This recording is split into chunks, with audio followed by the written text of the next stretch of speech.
trying to cover all of the syllabus for business studies, the content. I'm not going to be going over past papers or how to attempt questions in detail.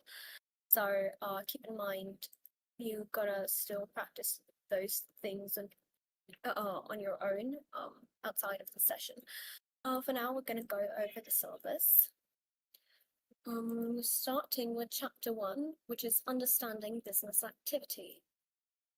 Now, we are going to start with some basic economics because in business, economics is sort of the base, foundation on which business thrives on, because without economics, you're not going to be able to have businesses or running firms. You're not going to have a government. So we in economics we have what is called the basic economic problem. And the economic problem is basically that you have very limited resources in the world, right? You have a finite number of natural fossil fuels. You have a limited amount of space. You have limited land. You have limited labor. You don't have infinite everything to make stuff. And the thing with humans is that we have what are called wants and needs. Now, needs are something that a human being absolutely requires to survive. Survival depends on stuff like this. So you have your food, shelter, basic feeling of security from the elements, security from hunger. All of that are your needs, right? And they're essential for survival. And then you have your wants, which you can survive without. However, they are something that people desire because they make life, better to live in. They increase the living standard. So with people having unlimited needs and wants and having a finite number of resources, what happens is that economics works to sort of balance out the usage of those resources, so the maximum number of wants and resources are fulfilled. And building onto that, since you have limited resources, every decision you take is a choice, right? So you have a choice of, for example, either making a school or either making a hospital. And now if the government chooses one or the other, so for can all of you not hear me well? Is the voice bugging?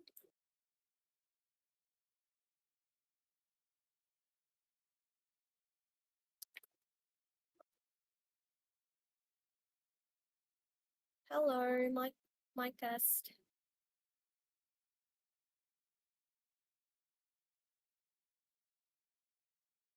Okay, I feel like the majority can hear me. For those of you who can't, do try rejoining again. It's not loud enough. Let me try something. Yeah, that's because I am somewhat British. The session's gonna last 2-3 hours. Audio worked and stopped working. You can go through a past paper. No, I won't be going through past papers today. Do let me know if you all can hear me. I tweaked my mic a bit. It should work. If not, try rejoining. I don't sound tired, it's just my voice.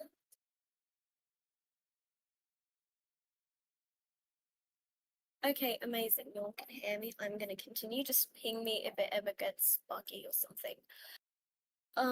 Anyways, I'm gonna start a bit back for some of you all who didn't hear me. So if the audio is cutting out, it might be an internet problem. Try shifting to mobile data. Again, I'm not going to be going through past papers because ZZ did cover them, and I don't have enough time to go through past papers. If we do have a spare few minutes at the end, I'm going to try and do a question or two, okay? But yeah, it's not in the plan. anyways, continuing off from where we left. So with a finite number of resources and unlimited wants, your governments or all of your firms, etc., need to be really smart on how they utilize those said resources. Because, again, they want to try fulfill the maximum number of needs and wants in, the least amount of resources used possible. And now, so each decision they take, the choice, they have, for example, you're a government, okay, and you're presented with the opportunity to either build a school or build a hospital.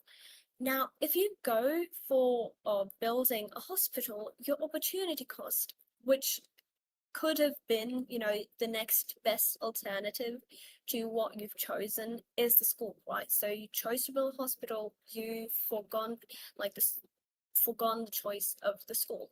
Now your school is the opportunity cost, and vice versa. If you chose to build a school, the benefits you would have had from the hospital, and the hospital itself is your opportunity cost. And this is like a little fun little concept I feel like you can fit into most of your answers. If you don't have like a good evaluation for anything, you can just like somehow wind it up to, and yeah, this choice leads to opportunity cost.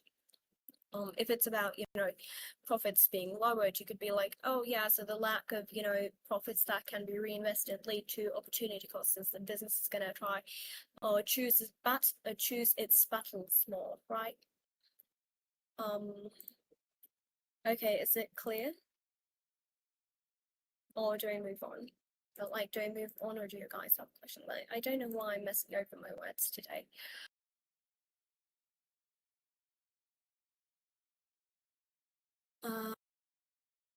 Okay, no questions then. Moving on. So in a business or in any functional economy, you have what are called your factors of production, so FOP for short. And your factors of production are basically your land. This includes, the premises of where your business is taking place, like warehouses, factories. And this also includes, actual natural materials which find in the earth and then you extract them from, such as farms, mines, all that stuff. So that all comes under land, okay? And then you have labor, which is your physical manual labor or your employees in a company, people who do the job and keep the business running. And then you have the capital, which is financial investment into a business. Now, this can be in cash, this can be in some cases in credit, and this can be through the means of investing assets in the business. So you have your machinery, you have your equipment, all that stuff is your capital. Now, to combine all of this, you have what is called as your enterprise. Now, the enterprise is the person, not a person, but the organization, which combine all of the other factors of production to, actually work towards producing a good or service that's gonna, form a business. And when a business grows and they have a lot of employees, they do a little something that's known as specialization. Now, specialization occurs because not everyone or not every organization can do everything. So again, they're going to try find a niche, something they're good at, and then focus only on the thing they're good at. So efficiency remains high, the quality remains high, and they train like exclusively on that one task till they are the best at it. So in organizations, this is often like how you see chocolatiers, and they only exclusively sell chocolates. They don't move on to baking or creating other items, right? They only produce chocolate. And when it comes to employees in a business, if you have, let's say, a bakery, so one person's in charge of the oven, one person's in charge of the mixing, and instead of like one person doing everything, the tasks are divided among people based on each of their strengths, aka the specialization of each person, okay? Why is chat fighting? Can you all, not do that? it's really distracting for me. I gotta keep checking in on chat every now and then. Anyways, so moving on, some advantages of specialization is that your workers or your organization, when you keep doing the same thing over and over, they get, really good at it, and it increases efficiency. And so, with lack of changing and, getting into the rhythm of things again and again, production becomes really streamlined because you're just doing the same job over and over, and muscle memory kicks in at a certain point. It's quicker to train laborers because you're not teaching them everything, just like one specialized task. And lastly, obviously, skill development. If you're doing one thing repeatedly, you're gonna get good at it. Some disadvantages of it are that it can get really boring. If you're attempting a math question again and again and again, you're just going to get sick of it. And due to, tasks getting boring, you're going to have like high labor turnover because people don't want to work the job anymore. And plus, if they get too good at their job, they're going to start demanding higher salaries and more compensation for their jobs. And if the business cannot give them those higher salaries or stuff that they demand, people are going to leave and try apply for businesses that may offer more than what you're offering to them. So this is like a risk of it. And then you have like the over dependency aspect of it, because if you rely on one person to do a job and if they leave, it's going to be really, not only detrimentally expensive to, try find a replacement, it's also going to be, detrimental to the business of, bearing the cost of their absence and trying to fill in the gap urgently.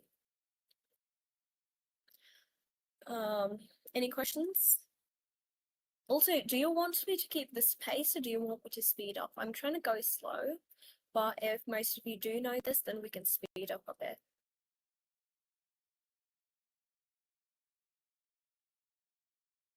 Okay, I'm going to speed up then. Alright, so the purpose of business activity is pretty straightforward. So as we discussed beforehand, businesses are organizations or like enterprises that use factors of production to fulfill human needs and wants. Now they have like the main purpose of these businesses is to satisfy customers through producing the products and services they need while also getting enough profit to keep running. That's the main purpose of business activity. Now, how businesses survive is not by just creating product and selling it at face value. What businesses do that actually is the thing that earns them profit is something called adding value. Now, give me a second.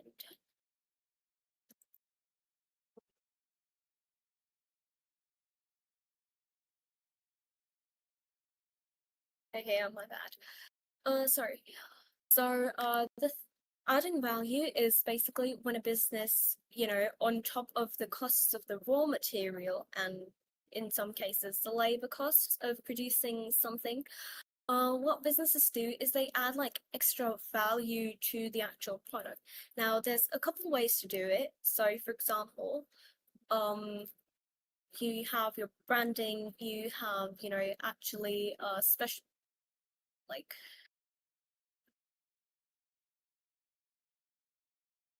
you know what? Give me 2 minutes. I'm going to be right back.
Okay, yeah, so sorry about that. I'm back.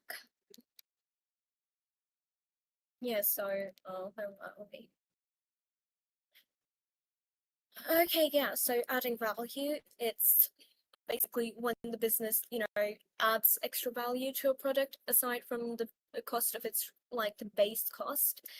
And now what it does is that charging customers the price of the cost alone isn't enough to, get the business the funds, the extra funds to cover like expenses it needs to keep running. Because if the business is just like like buying those goods, making it and selling it at the same price, they don't get anything, for themselves. So they've got to add some value in order to gain profit. Now, what they do is, you know, the first thing is, converting raw materials into an actual product itself adds value to the base price of the product. However, there's a few other ways.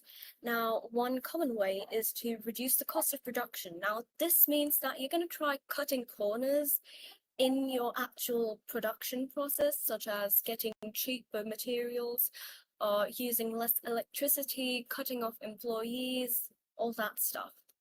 And another way to add value is raising the prices. Now, raising the prices alone it seems pretty, lame. Like, why would you just randomly raise prices if, the product isn't worth that much? And now the business, you've got to make it worth that much so people will be willing to pay the price. Now, a couple ways you can do this is one, the most common, branding. You brand your product in a way that seems premium. People, in this day and era do pay a lot for brands instead of like the actual product itself. You take the example of designer bags now, your average H&M bag and a Prada bag, they're, fundamentally the same bag. However, the Prada bag is way more expensive because of its, brand value, in the same way Hermes is like even more expensive than Prada. And then you have your Birkins, which are like the top of the class. And even though at the end of the day, they're all the same bag, the difference lies in how they are branded. Now, one's catered more towards, the casual consumers, one's made more high-end luxury. Then you have, adding special features. Now, whereas branding tries, selling stuff based on the name alone of the company, adding special features essentially refers to, adding functionality, like extended functionality to products that makes people think that, okay, this is actually quite useful. I would, in fact, pay a higher price for this level of functionality that I'm getting in this product. Now, an example of this is that we have like our designer handbags and everything, and now you have your school bags, and there's hiking bags and those waterproof or stuff that you see generally marketed towards hikers, snowboarders, with extra pockets, waterproof linings, all that stuff. Now that is added features that are not readily available in all of the other bags in the market.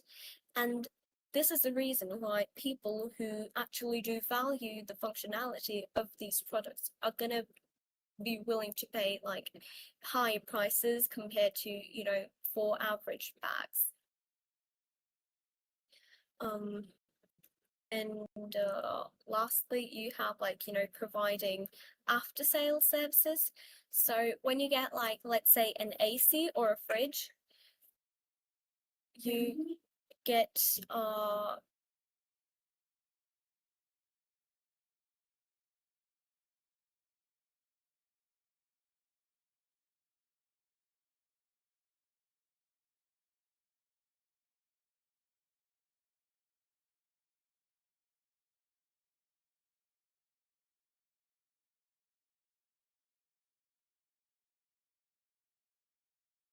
yeah, okay, my bad. Um, the dog was being messy. Anyways, so the last way you can do this is providing after sale services.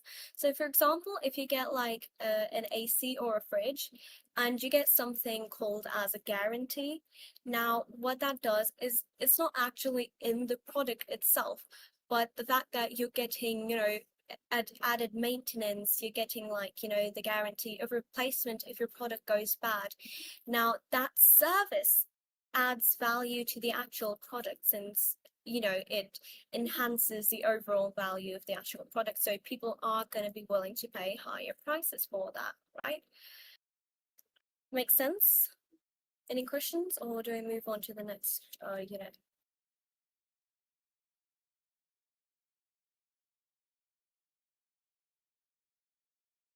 Okay, yep, moving on.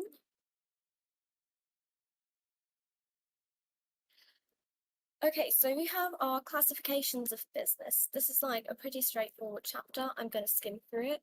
Now, you have your three main sectors. Now, you have your primary sector, which mainly deals in, extracting raw materials from the earth itself. So you have your mining, you have wood cutting, agriculture, all of that stuff that works to, get raw materials needed. And then you have your secondary sector, and the secondary sector takes, the raw materials from the primary sector, and then it works to actually turn those, raw ingredients into usable products. And, it's basically all of the manufacturing and production process from turning like random ingredients into actual usable products. And after the product is done, you send it over to the tertiary sector, and the tertiary sector deals in selling, marketing, and putting the product out on shelves. However, the thing with tertiary sectors is that tertiary sectors can also refer to pure service industries, such as hoteling, travel agencies, hair salons, but it's not an actual tangible product you're getting, but it's still a service. And so all of that falls under your tertiary sector. Industrialization is not important. It's no longer part of your syllabus, so I'm going to skip it. Now, all kinds of business fall under two sectors. You have your private sector and you have your public sector. Now, public sectors are where, private individuals run and own the business. Now, private businesses, since it's one person running it for their own benefit, the aim is usually to make a profit and, get the name out there, become rich, etc. Whereas your public sector businesses are usually government owned or owned by very social welfareistic groups. I don't know if that's even a word. And the aim is usually not profit, but instead to, provide something to the community, or again, social welfare. Some examples of your public sectors are, buses, free buses, railroad systems, which are like pretty cheap. You have like the people who installed street lights and everything. All of that is your public sector business done by the government or done by social welfare companies. And in your average mixed economy, you're gonna find like a fair share of both the public and private sectors. However, if you're in a more monopolistic economy or a more governed economy, I forgot the exact name, but take the example of, let's say, North Korea. You don't have as many private businesses in private sectors because the whole place is just dominated by public sectors, and you need a balance for it to be all well, because having too much of one sector isn't going to be really helpful to an economy as a whole. Any questions? I think it wasn't in your syllabus, honestly, because didn't they update it a while ago?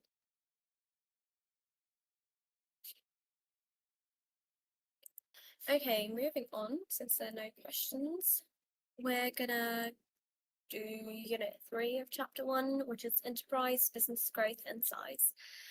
Now, entrepreneurship, first up, is like a pretty lame topic in my opinion, but since the syllabus requires it, we're going to go over it.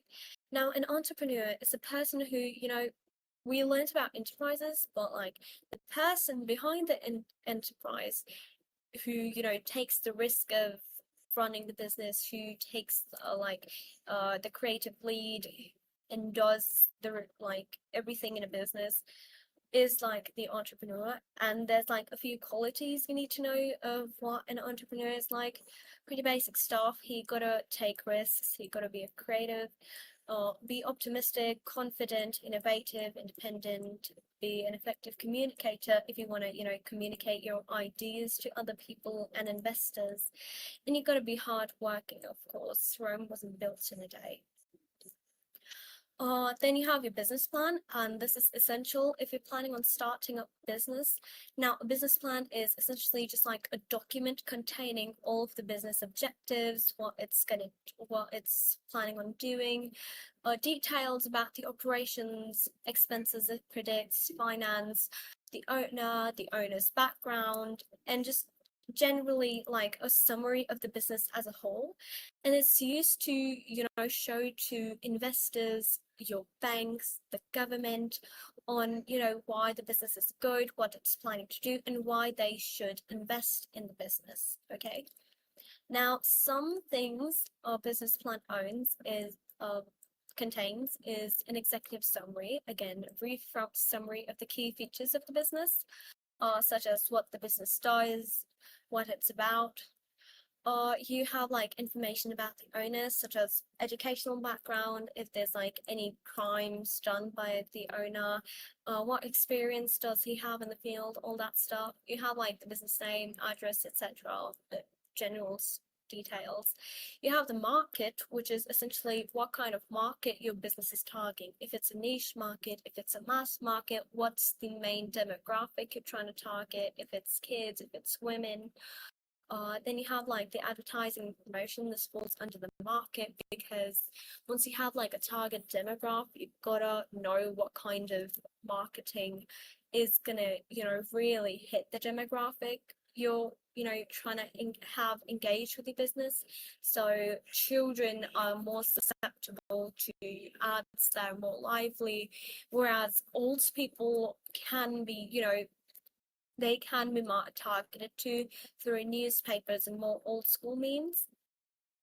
Also, yeah, another common example you could add if you ever get like a 2-mark question is that how recent years we see like a rise in memes as ads for different companies on Instagram, like especially restaurants and stuff. They have like great memes and we're all laughing, and at the end of the like short little reel we notice, oh, it was an ad all along. That's the sort of marketing that's, geared towards more younger audience. Then you have like your premises and equipment, like the capital you invested in terms of like machinery and what machinery you will expect to need further down the line. Then you have like the business organization. What's like the hierarchy in the business? Is there like a board of directors? If it's just going to be one boss who all the employees work under, it's going to be like extended managerial positions or like a very narrow chain of command, all that stuff. Then you have your costs, again, like the predicted costs you're gonna have at the start of a business. Get a better idea of the cash flow you're gonna be expecting. Then you have like the finance itself, like overall how much capital, how much profit you're expecting, how many sales, how many expenses. And then you have your cash flow, which is like the forecast income, how much profit you're going to get and how many expenses you're going to make.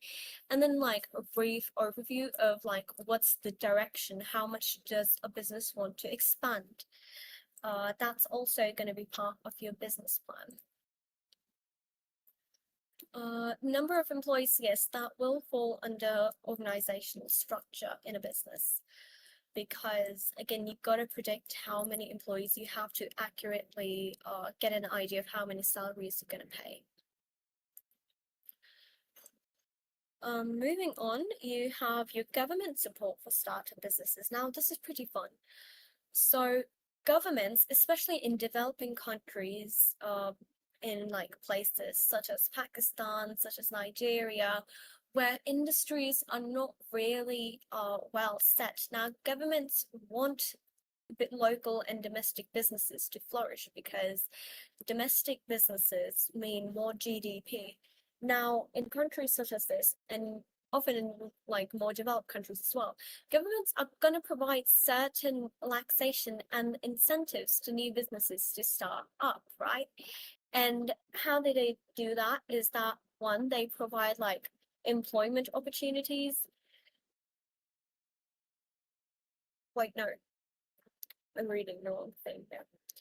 Now, how do businesses support business? How do governments support businesses? It's like giving them legal advice on how to, actually run a business, how to get their lawyers, how to, manage their finances better. They like, provide them actual good entrepreneurs and advisors. They provide like, tax relaxations such as like tax breaks and stuff. So the barriers to entry are low, and with less risk, people are more likely to, step foot in the industry. They give them, grants and subsidies, which is essentially just giving them free money to invest in the business without, asking them to return the money back to them. Governments also provide like easy loans and leases to new businesses, so they're more inclined to start up.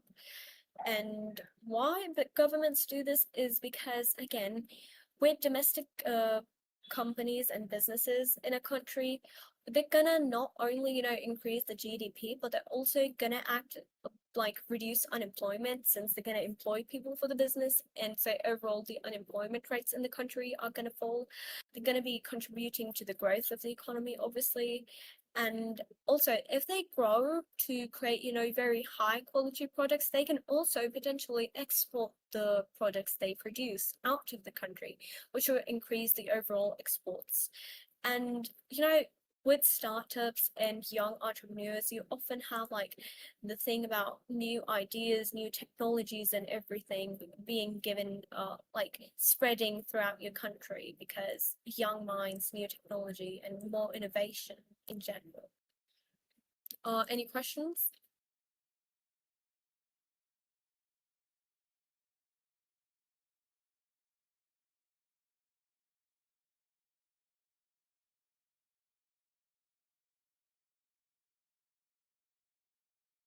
Yes, Laura.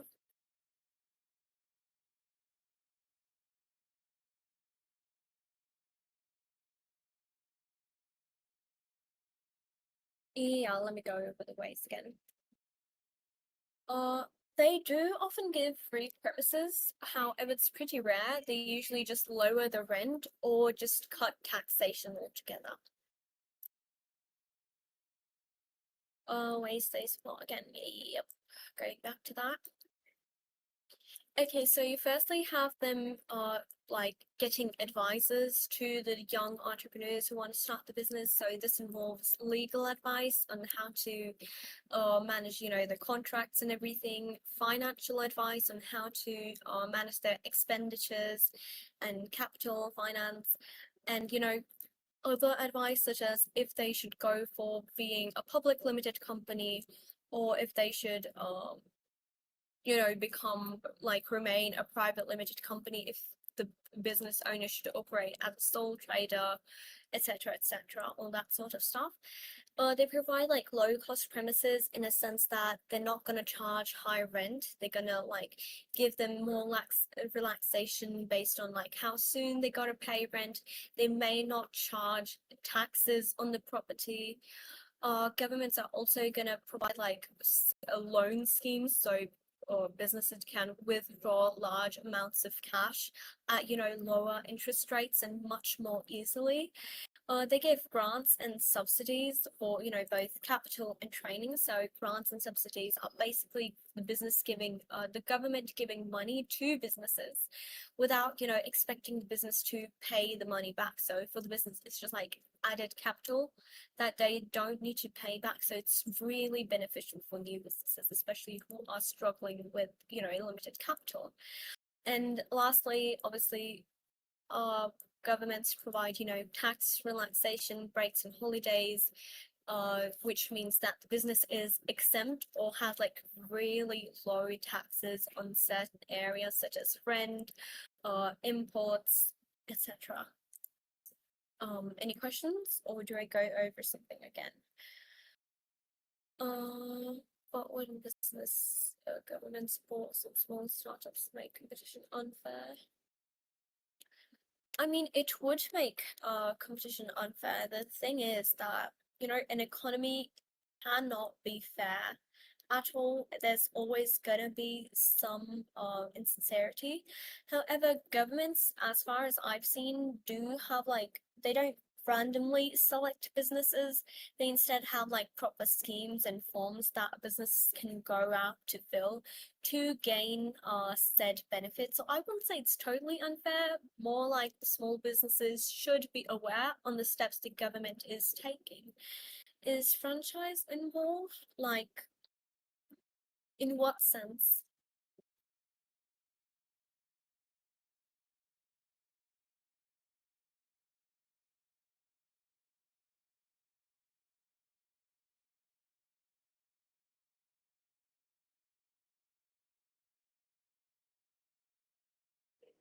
No, for now, we like up till now we haven't discussed franchises.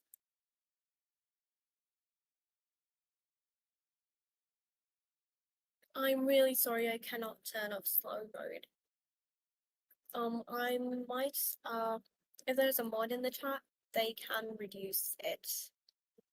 I'd ask any mod in the chat here. Anyway, if there's no more questions, I'm gonna be moving on. Okay, so we have how you measure sizes in the business, right? Now, there's a couple ways you do this. However, it's like important to note that a size of the business is really relative to the business itself and the industry it operates in. So the size of like a fast food chain restaurant, like, is not going to be the same measurement as, you know, the size of, let's say, a bakery.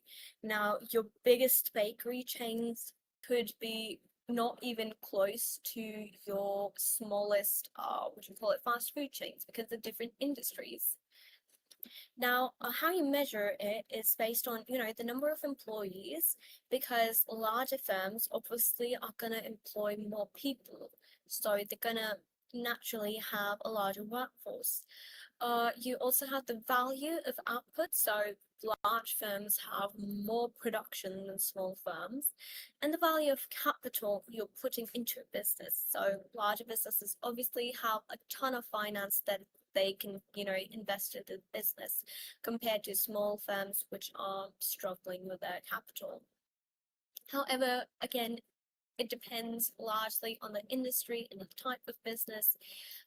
It also has to do with how the business manufactures its product. So, for example, if a company such as Coca-Cola uses, let's say, flow production for its bottles, and we start comparing it to, let's say, McDonald's based on the number of employees it has, McDonald's obviously may come out as the bigger company, even though Coca-Cola is quite a fair share larger, but simply because it's capital intensive, we don't see the exact numbers match up in the end.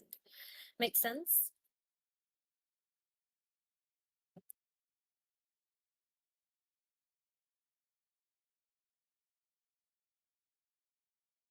Okay, good. Next we have business growth. Now, businesses in one way or another do try, you know, expand and grow. And there's like two main ways a business, you know, grows. One kind, which is the most common sort of growth we see, is when the business works to expand its already existing operations. So opening a new branch somewhere, expanding its chain overseas. All that stuff is internal growth because a business isn't relying on external firms to, you know, facilitate its growth. It's doing it all by itself. And then you have what's called as your external growth. Now, this is when a business joins hands with another firm or business to, integrate their operations. Now, there's two types of, mergers. Like one is you have like your standard merger when two owners agree to join up their businesses. And then you have a takeover, which is a more aggressive form of a merger. And it's essentially when one company sort of forces the other owner to sell the business or like buy out the business literally and force it to become part of the, head business. Now there's like a few types of mergers. You have your horizontal mergers, which is essentially when a firm in the state, like in one industry at like a particular stage of production, merges with another firm at this in the same industry at the same stage of production. So, car manufacturer joining hands with another car manufacturer, right? Now, some benefits of this is that by doing this, you reduce the number of competitors in the market. Since, for example, if company A beforehand had like 70% of the market share and company B had like a 30% of the market share, now since they're one, they're gonna have like a total 100% of the market share. Like that's a ridiculous number, but let's say for argument's sake. Now they have like the whole market because they're one, there's no more competition, they're a monopoly. Then you have like more opportunities of, achieving economies of scale. Those of you who don't know what economies of scale is, it's essentially that when you're growing the number of your output, you're gonna have like your average costs, which are divided per unit outputted. It's gonna fall dramatically, which means you have more profit you're earning per product. And then you have like, again, having a bigger share of the total market. I think I merged these 2 points, but yeah, these two are different. Less competition and having like a bigger share of market.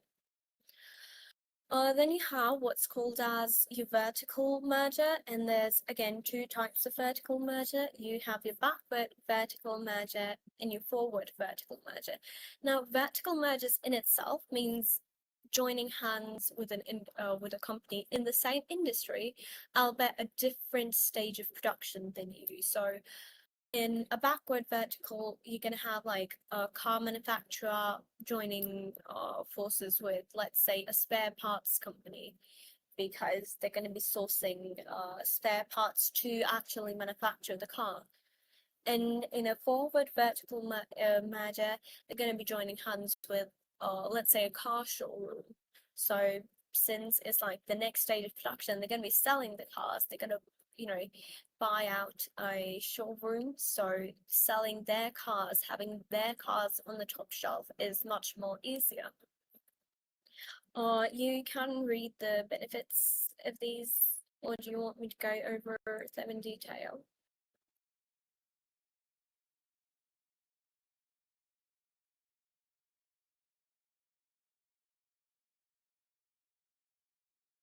Okay, good. Then I guess we're going to move on. Lastly, we have what's known as your conglomerate mergers. Essentially one industry taking over a completely different industry. So, a good example of this is how you see Disney. Now, Disney is buying out theme parks, Disney is buying out games and stuff, even though Disney itself is in the film industry. By buying out other companies which are in different industries, it's forming a conglomerate structure. And so, it spreads its risk across multiple industries, multiple customer bases. And, the transfer of ideas between the two industries is like helps overall improve all of it and just helps, distribute production and market everything across like a wider platform.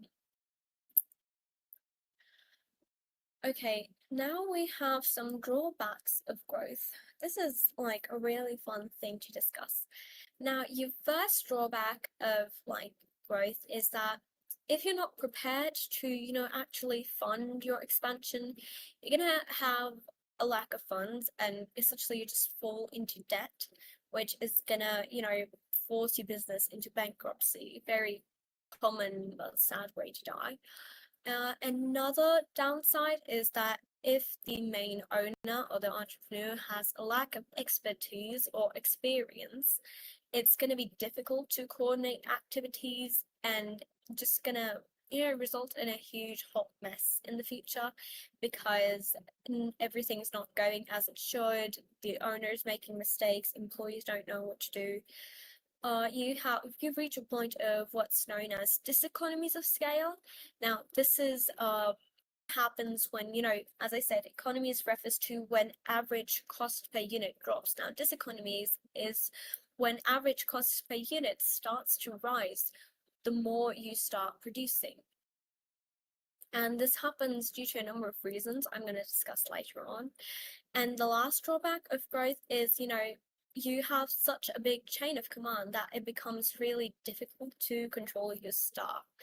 And so there's like a lot of communication errors, orders aren't being passed as efficiently, there's delay in communication, all that stuff makes it much harder to manage all of your branches of operations. All clear?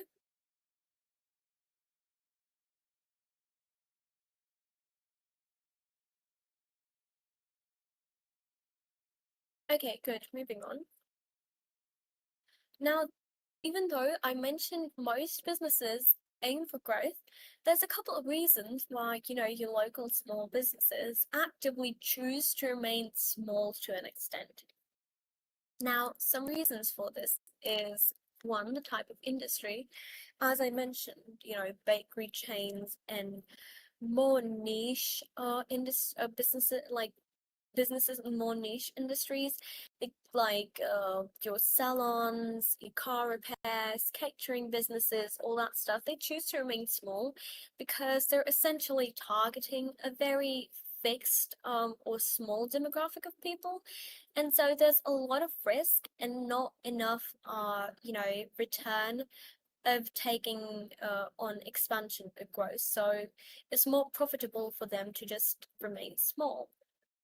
Again, you have your market size because if you're targeting a really small demographic of people, such as like a local town, you're gonna do better in that small area than if you went ahead into, trying to expand into a huge city with a lot of competition, whereas previously you were only able to survive because you were a monopoly, let's say, in that small town. And lastly, you have your owner's own objectives. This is just like a more sophisticated way of saying because the owner doesn't want to grow or the owner doesn't feel like growing the business. And it's often due to them wanting control over the business, having more flexibility, and to keep, the business low key and not too stressful. And like considering all of what we've discussed above, there's like we see a lot of business do start up, but really seldom we see businesses actually flourish, and a lot of them fail in the first year or even less. Now, a couple of reasons for this is one, first of all, poor management. Because new entrepreneurs don't have like the experience, they lack planning and the expertise needed to actually run a business. The second factor can be, overexpansion. The entrepreneur or the owner grows too confident in their abilities, and as a result, they start opening branches everywhere, whereas even the first branch wasn't doing really well, which results in a lot of costs to cover those expansions, but not enough revenue being generated, leading to, lack of cash flow, positive cash flow, and business failure due to bankruptcy. Businesses don't often plan for change, especially new businesses. So, for example, if I had a business plan at the start to sell red t-shirts and the market changes and now in demand we have like more yellow t-shirts, no one's buying red t-shirts.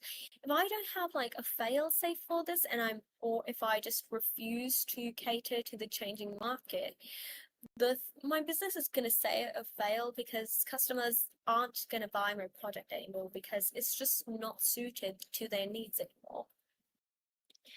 And just turn to the competitors, leaving you without sales. And lastly, you have like poor financial management. Again, it links to the first point, but it's essentially new business owners don't know how to manage their expenditures and, either invest too much capital or too little capital, or just like fuck over all their debts. They don't pay their suppliers, they lose track of the amounts they're owed by the customers and everything, and it just leads to poor cash flow and shitty liquidity in general. Poor management is the same as not having a business plan. For businesses, you can have a business plan and sometimes not act on it, or you can have a business plan and be really shitty at executing it. So there's a lot to consider, but yes, a business plan does play a lot of role in management itself. Liquidity is essentially how well a business can convert its assets into, cash that can move around easily.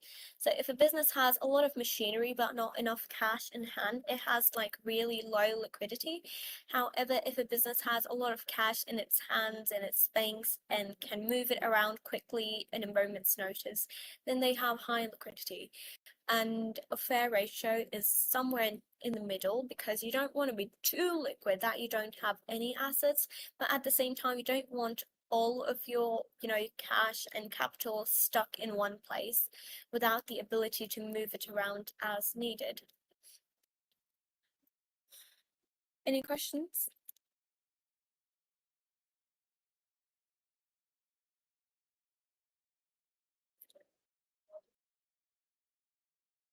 Problems of having too much liquidity is that essentially you don't have any equipment or machinery that actually aids in your business. You just have like a lot of cash.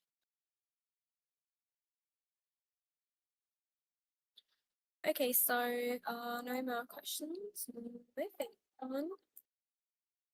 This is like pretty straightforward why new businesses are at a greater risk of failure.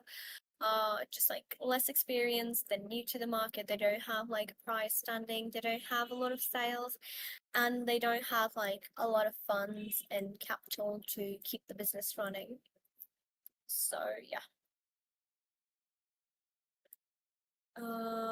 Then we have Unit 4, which is types of business organization. Now, you have like a couple types. You mainly have your sole proprietorship, you have your public limited companies, you have your private limited companies, and you have your partnerships. We're going to go through them one by one. Now, your first and most common, but for people who are just getting into running a business, sole proprietorship is the most common option. Now, this is essentially a business which is owned, controlled, and worked in by one person. Now, sole traders can often like employ other workers, but the only person who's like actually investing and has a stake, like a very huge stake in the business, is the owner itself. Now, some advantages of it is that it's easy to set up, since there are like very little legal formalities in actually starting and running a sole proprietorship. Such as if I want to start like a home kitchen in my house and I'm going to start selling, let's say, cupcakes directly from my kitchen, the government can't stop me because I'm not really a registered business. I'm just selling cupcakes, yeah? And by doing so, I retain full control of the operations of my business. I don't have to answer to anyone. I can produce whatever I like, whenever I like. I can shut it down whenever, unless I have employees, of course. That's some ethical and moral stuff as well.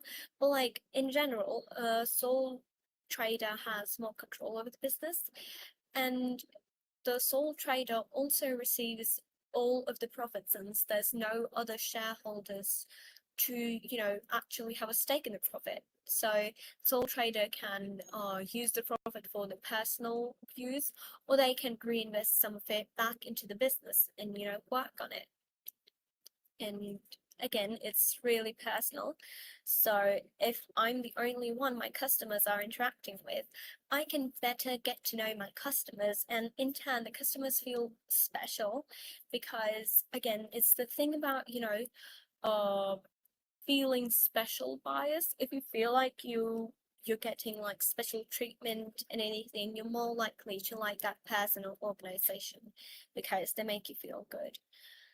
Personal savings are not similar to retained profit because they come from out like stuff you're doing which is not related to the business. So retained profit is only the amount you're retaining what you get from the business operations themselves. So personal savings can be considered like additional capital, as Dean said. However, on their own, they're not like retained profits.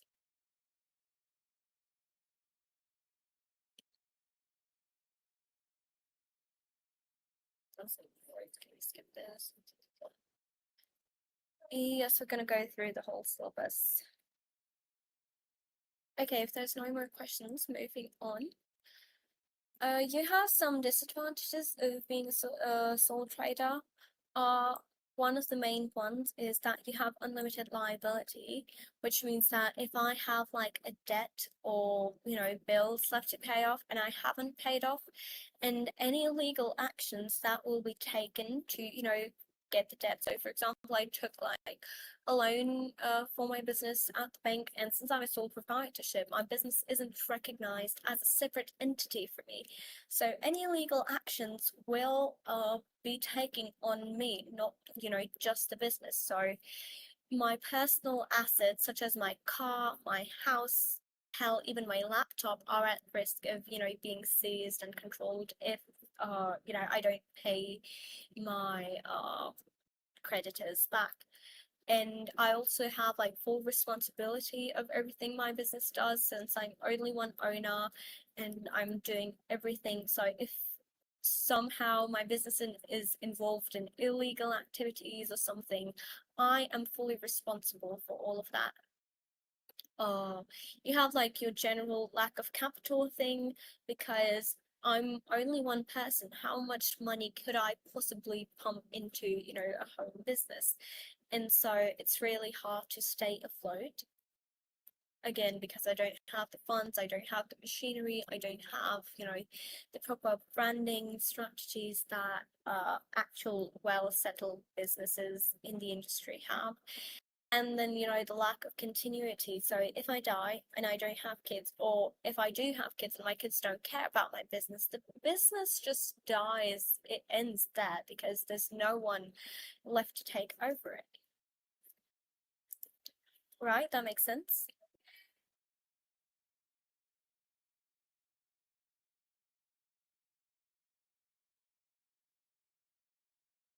Okay, good. Moving on, we have our partnerships. No, partnerships are similar to sole proprietorships. However, there's partnerships are between two people or sometimes more people, up to 20 usually. And these the group of people, they join hands in finance and run the business. And again, since there's like really little legal formalities, like anyone can come together to start a partnership. And they do sign what is called as a partnership agreement or partnership deed, and it's a legal document that all partners do sign. And it's essentially just like a guarantee that they do in fact own the business, and they have a share in the business, they have say in how things are run, so there aren't any quarrels in the future. Partners can provide new skills and ideas, so as opposed to how there's only one person in a sole proprietorship, having multiple partners can give you more ideas and more skills. So for example, if I was a baker and I had no idea how to market my home kitchen, but if I got a partner who's really skilled at marketing and stuff, I'm gonna get like that additional info, like advice. I'm gonna get that additional skill set I need to, you know, promote my business. Similarly, if I get like a dude in finance or accounting to be my partner, I'm gonna have like a better control over my, you know, assets, expenditure, all that stuff. And with more people, you have like more capital investments because it's like 2, 3, 20 people putting in small bits of cash, whereas previously there was only one person. Now, there are some disadvantages, namely, there's like a lot of conflicts because if owners don't agree on a decision, there can be, since you know they all have a somewhat equal stake in the business, there's going to be conflicts, people are going to fight, people are going to cry, and you know, your operations may be halted or affected. Again, you have unlimited liability since it's not a registered business. If the business has debts or anything, all of the partners are like livelihood assets and personal assets are at stake of being seized. You do have again the lack of capital, even though it's much bigger than a sole proprietorship, it's still pretty low because it's coming from people's own personal pockets. And yeah, no continuity because if owners die, then the business dies again, or if like the main dude dies and everyone just doesn't feel like, you know, continuing the business anymore, isn't more capital an advantage? It depends on the context, right? So if you're comparing a sole proprietorship with a partnership, then in that case, the capital is an advantage. However, if you're comparing a sole proprietorship to, let's say, a public limited company, then compared to a public limited company and the amount of finance that gets, partnerships get like way less capital, and that's in turn going to be a disadvantage. That makes sense?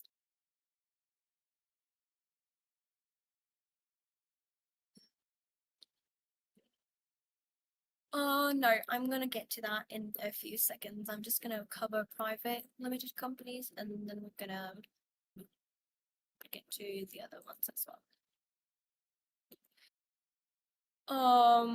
Okay, so moving on, we have joint stock companies. Now, essentially your PLC and PBTs. Now, joint stock companies are companies which can sell like shares of the company. Now, what is a share, you ask? Shares are basically, you know, tiny percentages of ownership you can sell out to other people for, you know, monthly payments or monthly investments into the business. Now, shares are sold in like millions. So you have like 0.000% of a company as one share. And people, random people can pay, let's say, $5 per share, and they can get like as many shares as they want or as the business allows, right? Now some benefits of being like now these companies are registered, right? So benefits of this is that they have limited liabilities.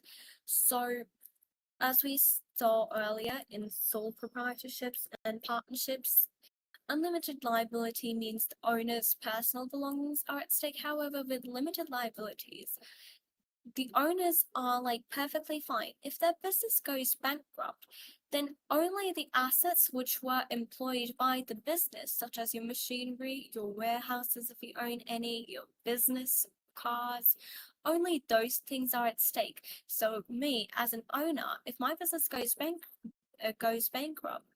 my house, my car, my keys, my children, they're all safe. I don't need to sell them off to pay the debt.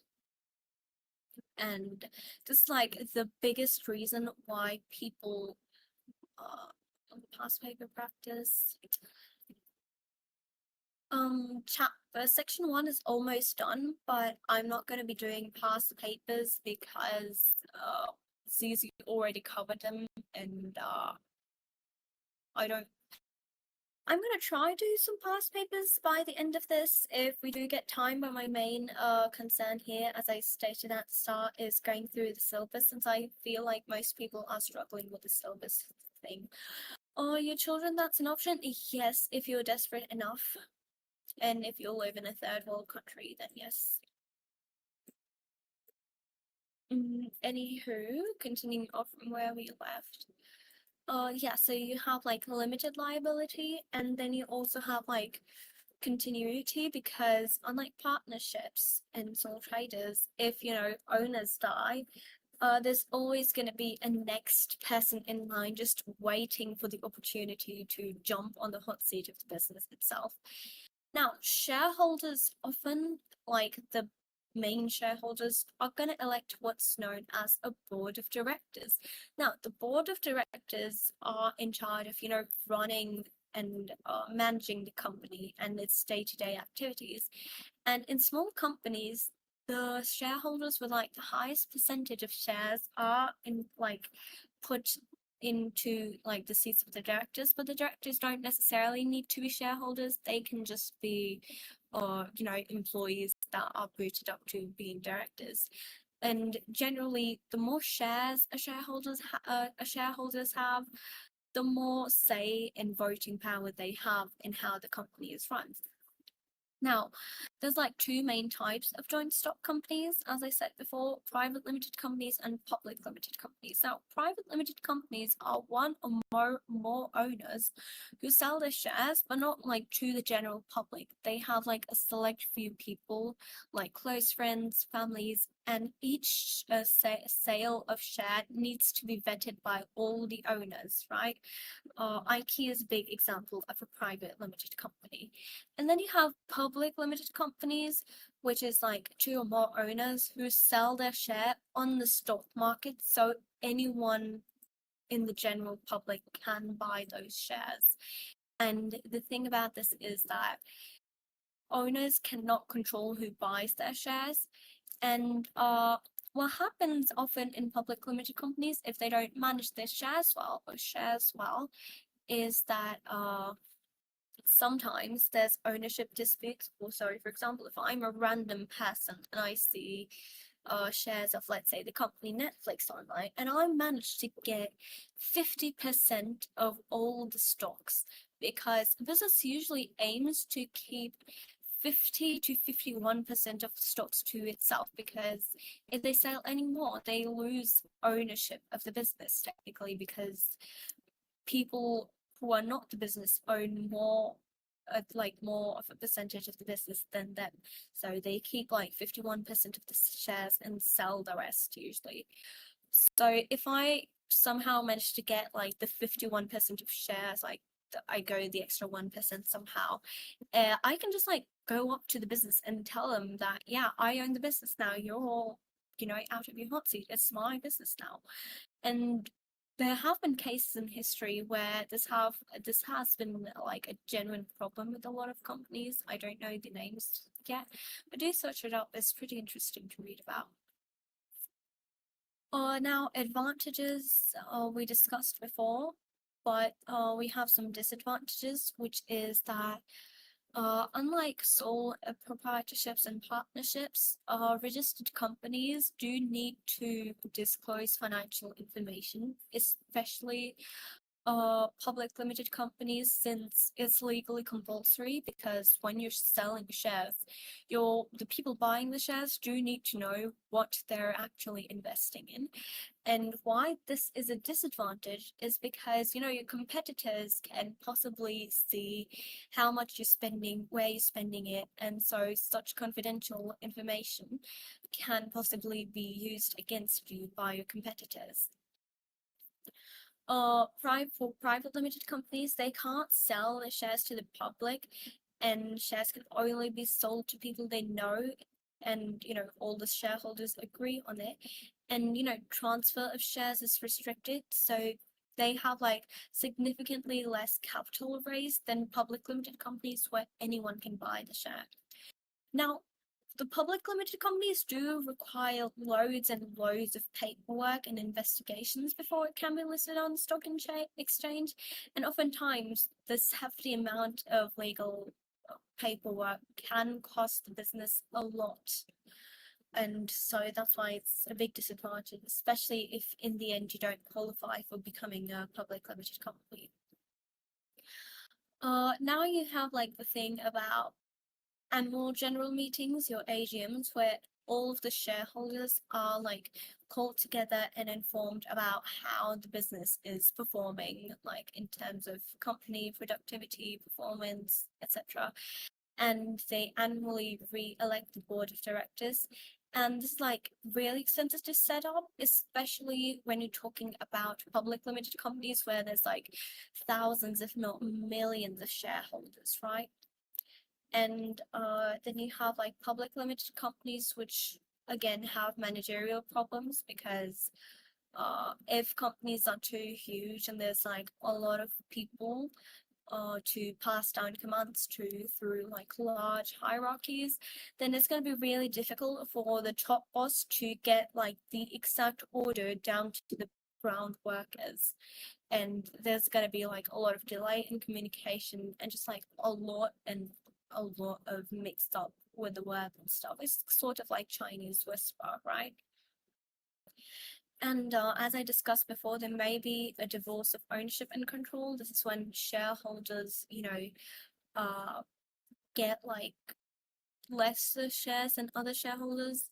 Like, for example, if I got like 51% of Netflix, I can outvote the shareholders of the actual company and the board of directors.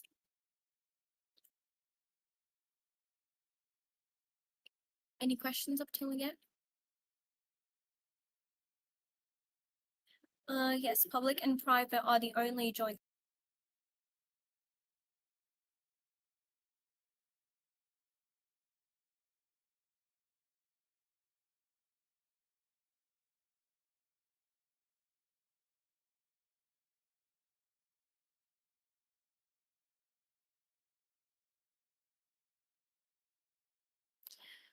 Okay, then moving on, we're going to be discussing franchises, my personal favorite.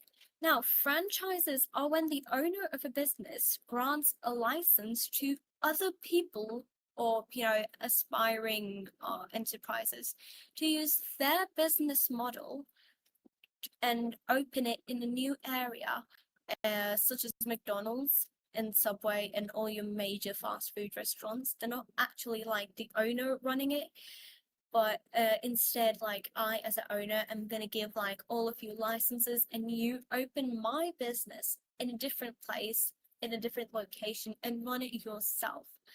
Now, a franchisee is a person who gets the license, while a franchisor is a person who gives the license. Now, some advantages to a franchisor, the person who gives the license, is that they have like very low cost methods of expansion because the main hefty task of stuff is done by the franchisee. You get like income from the franchisee in form of like the franchise fees, the what do you call it, the payment he needs to do to keep using the license, and royalties. There's like a specific percentage per sale, which are known as royalties, right? So per sale, the franchisor gets paid royalties on that. And another thing is that the franchisee is going to understand local taste better, so it can advertise and sell more appropriately.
Okay, yay, we're back everyone. I'm so sorry, I didn't realize I disconnected. My dog had been chewing on the internet cable and it cut off. Anyways, do let me know where I cut off. Oh Lord, please don't tag the owners. Yay. Glad to be back. Dreamhide? Dreamhide?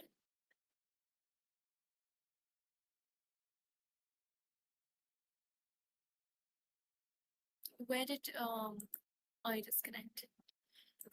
Do I go over all the advantages again?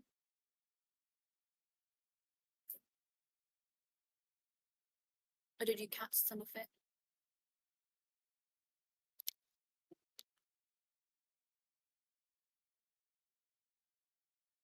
Oh my God.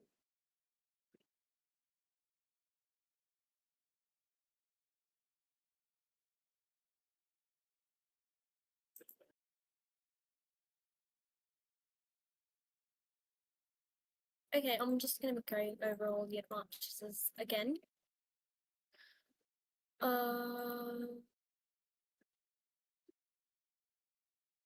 So to a franchisor, the person who gives the license, some advantages to them are that the cost of, actually expanding is really low because they just sell a license, find a willing franchisee and get on with it.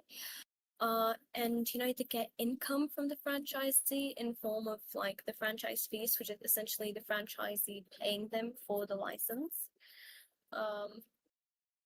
Is the stream not working?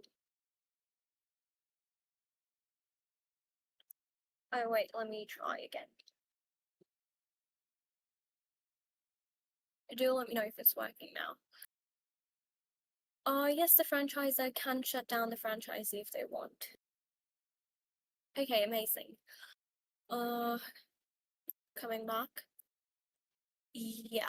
So, franchise fees is essentially the fees of actually retaining the license, and royalties are, a percentage you give to the franchisor per sale you get.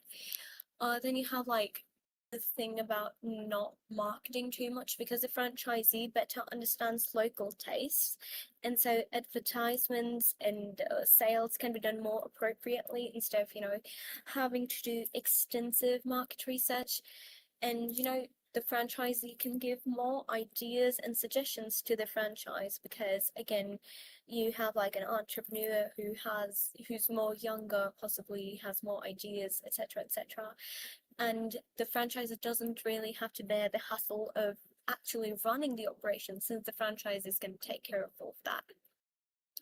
However, some disadvantages are that profits from the franchise do need to be shared with the franchisees so they keep running and have an incentive to actually keep being the franchisee. The franchisor does lose quite a bit of control over running the business since the franchisee does own like the actual branch they're running. And sometimes what happens is that if one franchise fails, it can affect the reputation of the entire brand. So like a really big example of this is how McDonald's in Israel gave out Happy Meals to the IDF soldiers, I think, right? And in turn, to this day, all of the Muslims worldwide have boycotted McDonald's. Like the mistake done by McDonald's has affected the whole brand to the point that, like, really struggling. They've closed down hundreds, if not thousands, of branches worldwide, etc., etc., right? Okay, continuing.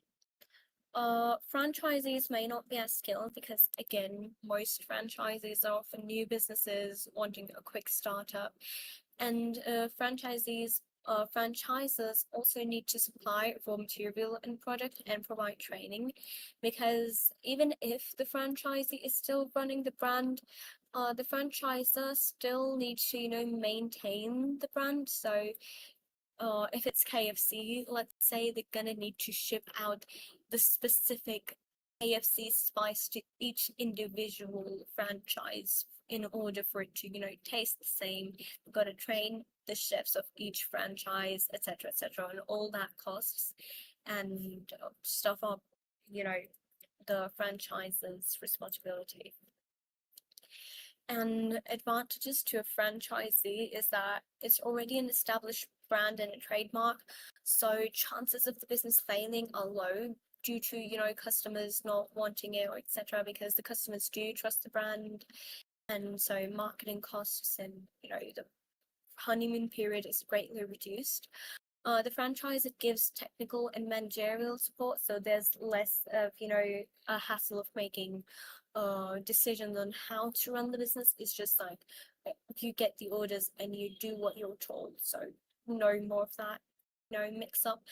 And you don't need to actually go out to find raw materials, because the franchisor is going to supply the franchisee with all of that. And disadvantages of being a franchisee is like the actual cost of buying a license, because if you go to actually look how expensive the licenses for chains such as Subway, McDonald's, KFC are, they're quite expensive, going up to millions and stuff. So you need quite a lot of funds to simply be able to get a license. Franchises don't have like full control over the business and need to follow strict brand rules and standards. They got to share their profits, they got to pay franchises, the fees and royalties, and they need to advertise and promote the business in the region themselves. So the main franchise seldom does that, right? Any questions?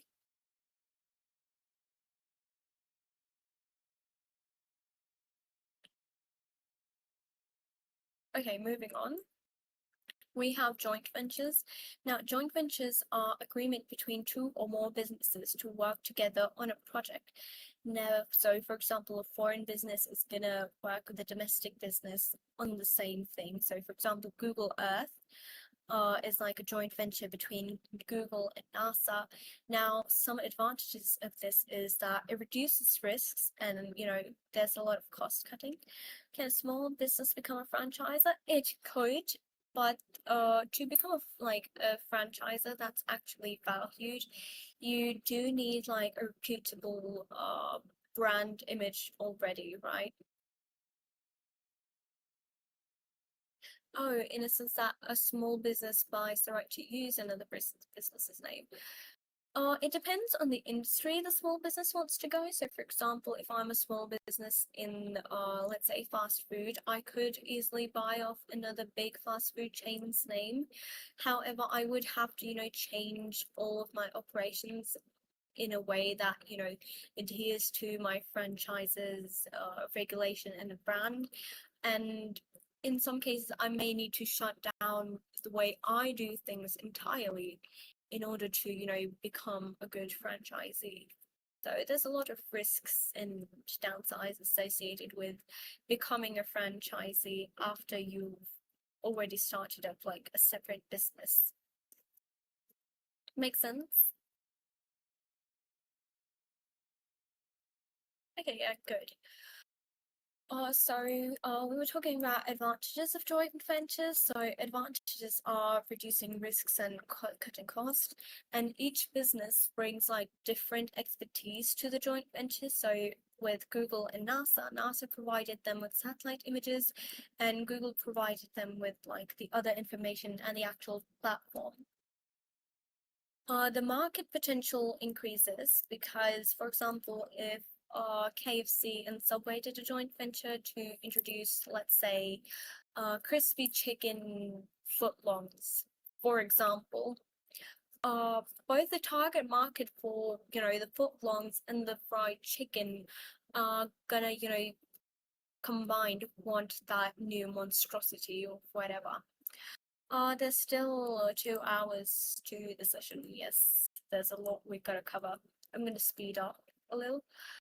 And lastly, market and product knowledge can be shared. So the market research KFC has done and the market research Subway has done to figure out what the best tastes and everything are can be beneficial to the joint venture. Oh, wait, let me check chart again. Yeah, I'm gonna try go over all the chapters, but I'm not gonna do the chapters Zuzi went over, and I think that was finance and another chapter. I'm gonna recheck that in a few. But other than that, I'm going over everything tonight. At least I'm gonna try. Now you have disadvantages of joint ventures that any mistakes will reflect on all parties. So, for example, if the KFC side fucks up in the little social experiment of a burger, then it's going to affect negatively on Subway as well because the joint venture is connected to both their names, right? And decision making may be inefficient because different business cultures or different styles of leadership. So, for example, if the colonel in KFC is a pretty chill dude who doesn't care what his employees does, while the dude at Subway is like pretty up and tight, and they're deciding on how to, get the workers to work on the actual product, there's going to be a lot of disagreements regarding how things are going to be run, and that could cause delays, conflicts, and just your general disadvantage line of miscommunication. Then you have your public sector corporations. I don't remember such extensive business types in this. Holy shit. Anyways, coming back to the topic, public sector corporations are essentially businesses owned by the government. As I said before, they work at the public sector. So the main aim is public welfare. So prices are kept low, people businesses keep running to keep people employed, and they usually don't offer products but instead services to the public. Now, some advantages are that some businesses which are considered too important to be owned by like an individual, so for example, electricity, water, airlines, all of this stuff, which can be very easily exploited by a single person, are owned by a government to avoid the potential exploitation and ensure like prices and everything remains really fair to everyone, especially the customers involved. Other businesses who are considered like natural monopolies are like controlled by the government, as I said, electricity, water, so there's no unfair play. The government works on reducing waste in an industry. They rescue like important businesses when they're failing through nationalization. So, for example, if I have like a private railroad company and it's failing, the business is gonna offer to buy off from me and keep it running. So it remains a public sector business.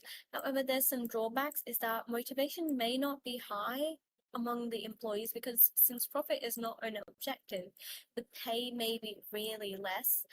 However, like I feel like this isn't really a thing anymore because people do want government jobs as far as I've seen because of the fringe benefits. So maybe not monetary, but the motivation is still there. You have like subsidies which lead to inefficiency because since the government is my voice cutting off?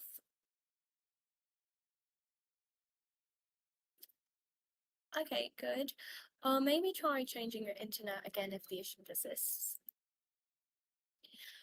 Anyway, so subsidies are free money, right? So the public sector companies do get like regular subsidies. However, the private owned businesses in, more or less the same industry might feel like it's unfair to them.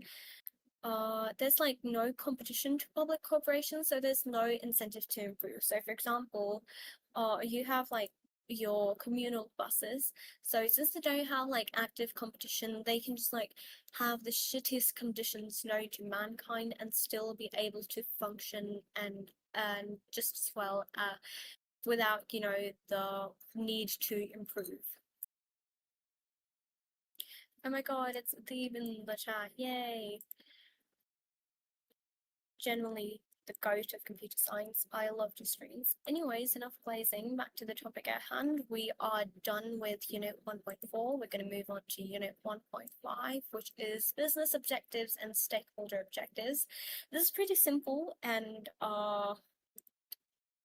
pretty unimportant, I think. So we're going to try run it through really quickly and move on to Unit 2. Now, business objectives are mainly the aims and targets of a business to, that businesses want to work towards successfully. And setting objectives doesn't alone target success, but it does give a clear goal on where all the operations are to hit. Now, setting objectives increases motivations, streamlines decision making, helps unite the business, and it's easier to compare the performance to the set goal. Now, objectives could vary business to business and also depending on the stage the business is in. So, for example, a new startup in its honeymoon phase versus like a big, what do you call it, monopoly who are in their growth stage currently. So there's like a lot of what do you call it? I'm blanking out on the word right now. Monopolies are basically when there's like one single company who have the majority of market share to the point where other small firms have basically little chance of survival in the market. Okay, so anywho, I forgot the word, but yeah, we're going to go over some main types of objectives businesses set. So first and foremost, you have survival. So new small firms or firms during periods of recessions usually are in survival state. So survival refers to the business not making as much profit, but just like making enough to stay alive, just hitting break even and making enough money to keep the cash flow going without any room for expansion, growth, etc. Then you have profit maximization, and this is like the income of a business. So the business aims to increase the profit as much as they can for further investment, payment, etc., etc. Then you have your growth objectives, which is essentially just a business wanting to expand its area of operations as different branches, more schemes, more campaigns, etc., etc. Then you have wanting to gain more market share, so joining hands with other firms, or trying to get produce more products, getting your products on shelves, more promotions, sales, etc., etc. And lastly, you have a service to society motive, usually done by the public sector or welfare sort of companies such as WWF or WHO, what am I saying right now? Because these work to not benefit themselves in terms of profit growth or anything, but instead want to return something to the customers or to the community as a whole. Any questions?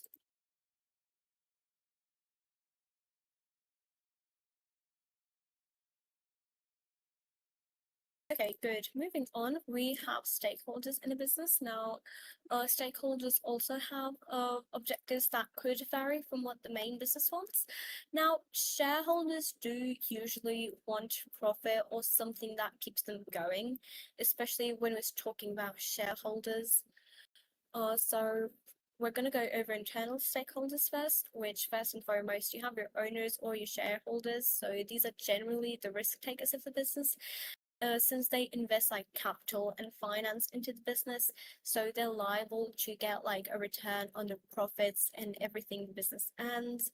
And if you know that share, how do they survive? Who survive? Oh, the business, yeah. Businesses usually try to survive by setting the prices really low, cutting down their costs. For non-profit organizations, non-profit organizations aren't purely non-profit. They do need like limited amounts of profit to function.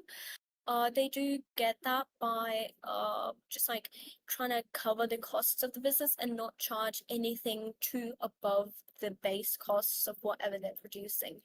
So the way they survive is mainly through volunteer work and good marketing and PR, so people think that they're actually worth the volunteer hours they're putting into the business. And in turn, often non-profits have a lot of donation campaigns, such as the Archive of Our Own AO3 website. It's a non-profit. However, it uses donations to keep itself running, as well as volunteer workers as workers for the site. They don't really get paid, but they're still working because they want to. That makes sense?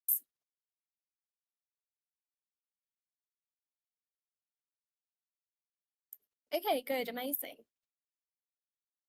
Um, Coming back to where we were,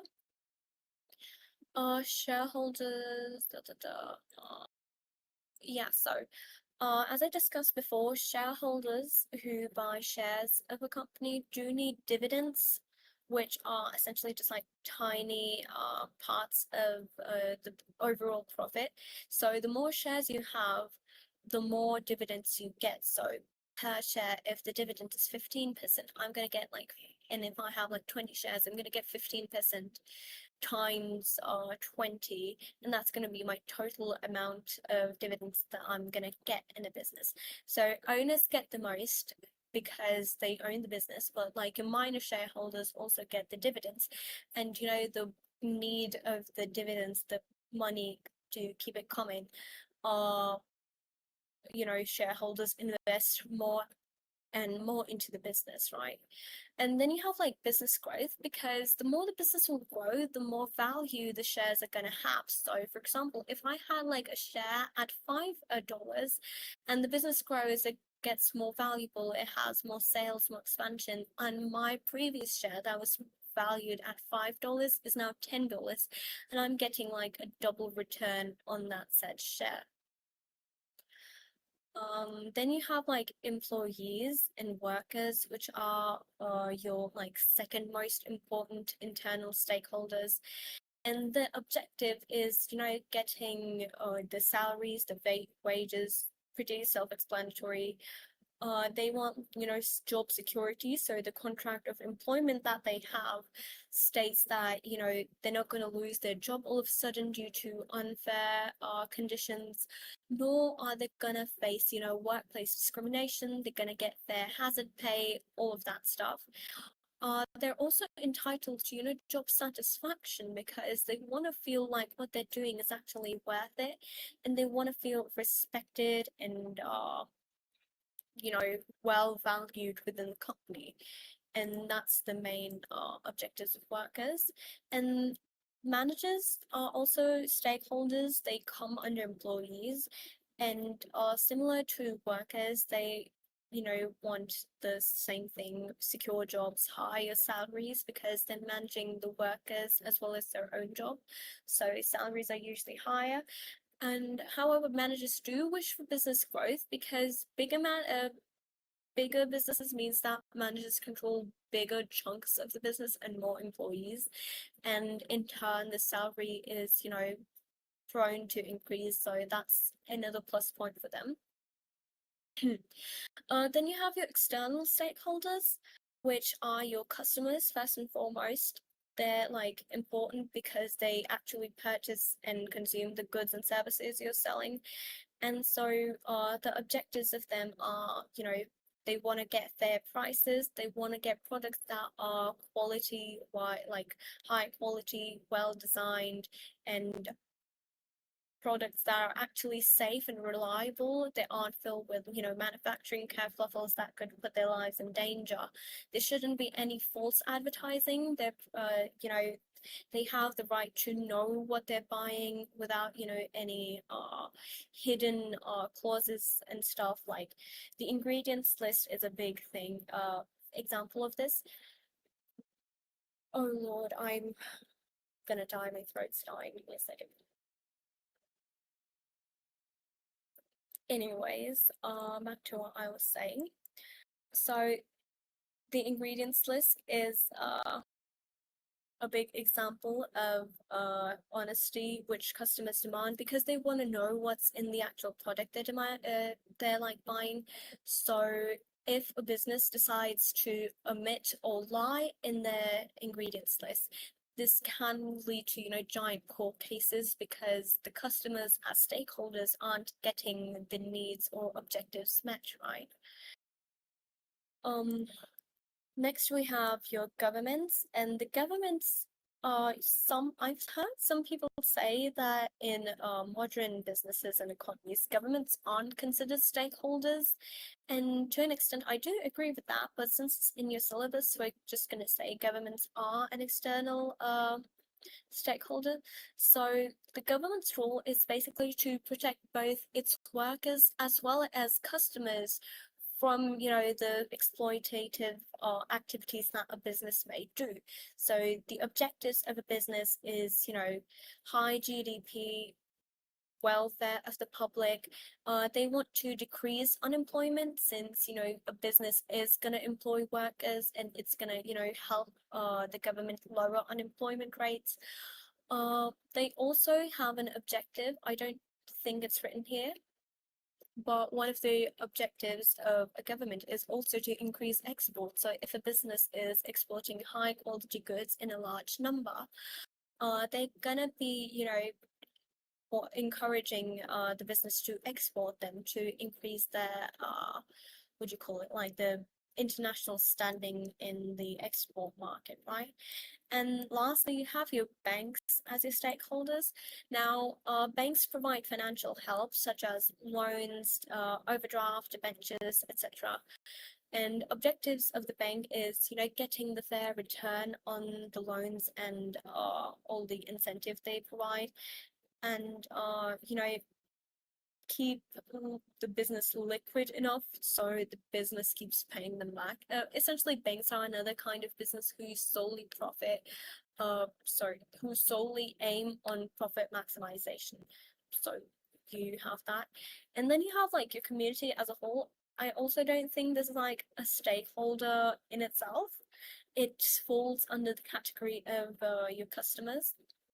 However, like some objectives of it is that, the business must offer jobs and employ like local employees. So for example, if it's a multinational business such as McDonald's coming here from overseas, they must not bring, the white British workers into the workplace, and instead they must like help our unemployed people get jobs in their firm, right? The business should also take care of the environment. That means like the waste from factories and stuff shouldn't just be dumped out on the streets, and they must be like socially responsible and not, pose any harmful effects to the general public through the use of their materials. So drugs, alcohol, cigarettes, all these stuff, your demerit goods are usually frowned upon by your community and the government because, the effects of consuming these goods and services are detrimental. Then you have like your public sector objectives, and I think I've discussed this a lot before, but I'm just going to run it down again. Mainly, social and public welfare sort of objectives because they aim to, help the community. So they're going to be providing employment, providing good quality goods, affordable rates. They also aim to help the economy by like contributing to the GDP. They also aim to provide like service to the community at like a quality target. And like it's also like a known fact that again, nonprofits do require some financial incentive to keep running. So even though it's not like the main aim to maximize profits, they do have like a profit target, which is like really low, just enough to cover like the day-to-day expenses, but not make too much profit that, it becomes exploitative and they have to raise their prices too much. Then you have like some conflicts of stakeholder objectives. It's like a really general thing, but sometimes your stakeholder value, like the stakeholder objectives, don't really match each other. So for example, customers want lower prices and they feel like their objective is not being met. However, the business has more of a profit maximization approach. So with the conflict between the customers and the owners, this could cause, potential rifts, and customers could boycott the business could lose its sales, its customers, and it can be detrimental for all parties. Any question up till now? Or do I move on? We're going to be starting chapter 2 now.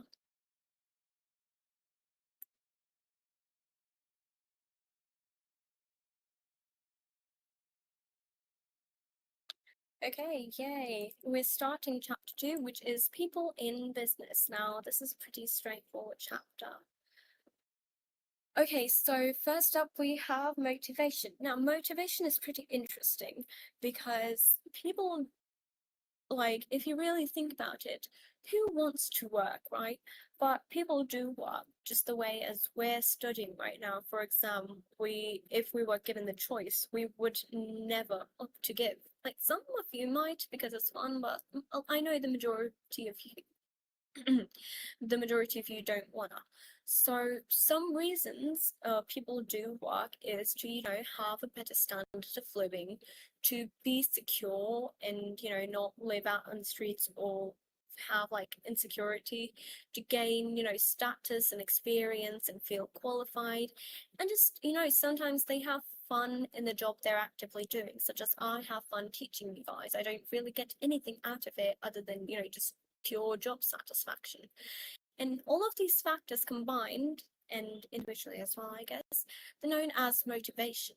Now, motivation is the main reason why employers want to work hard and effective. And this is really important to a business because motivated workers means higher rates of efficiency and productivity, as well as lower labor turnover rates. Now you have a couple of motivation theories. Oh, give me a second. I got a message, so I'll check it real quick. Yeah, anyways. So you have a couple of motivation theories. These are important to memorize because there's like often 12 marker, 8 marker questions I've seen in your past papers. So we're going to go over them real quick. First up, we have F.W. Taylor. Now, Taylor basically said that workers were motivated by financial gains, so money, what do you call it, their salaries, wages, etc. And he believed that the more workers were paid, the more inclined they would be to work hard. And he introduced what was known as the piece rate system, where workers were paid on the number of output they produced. So per piece, they would be given $10, and the more pieces they produced, the higher the end salary they would get, right?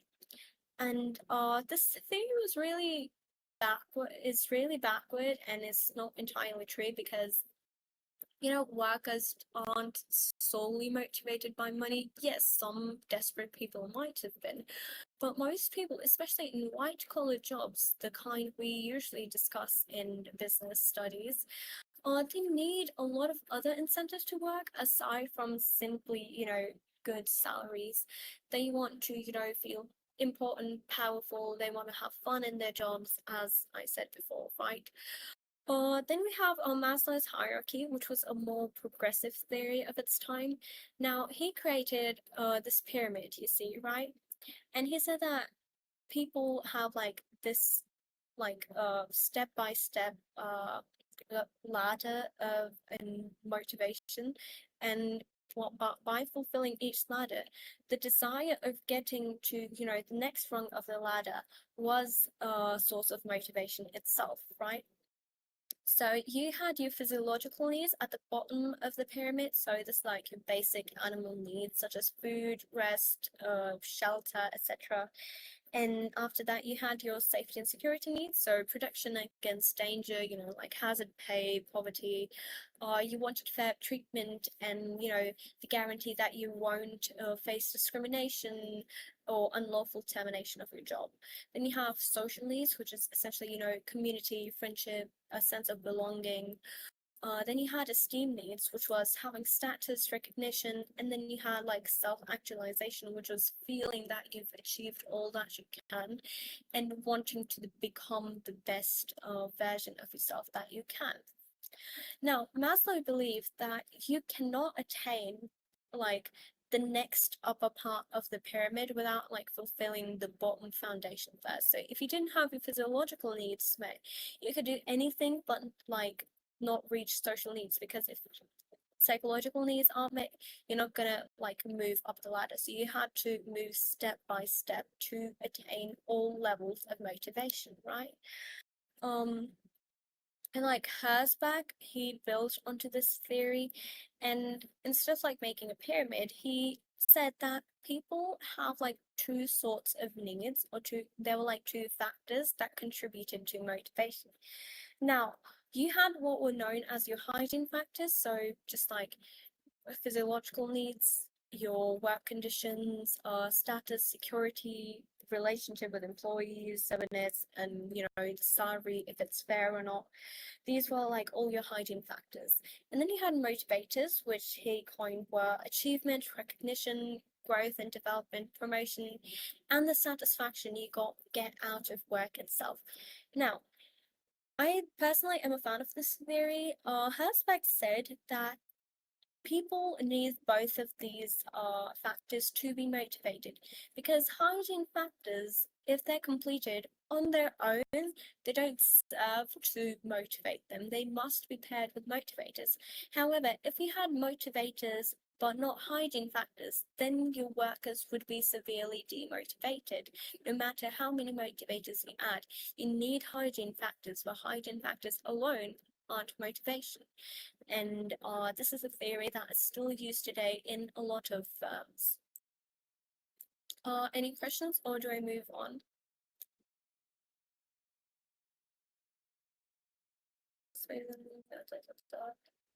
Yes, ask.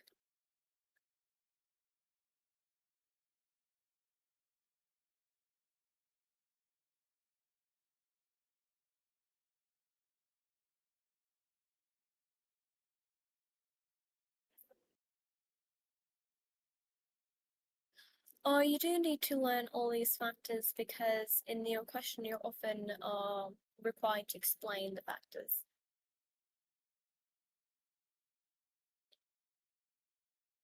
Yep. There's a lot more theories in it too. There's like 9, I think. I have no idea. I don't know if it's going to be a 12 marker or an 8 marker, but usually it's a 12 marker. I mean, motivation theories are pretty straightforward.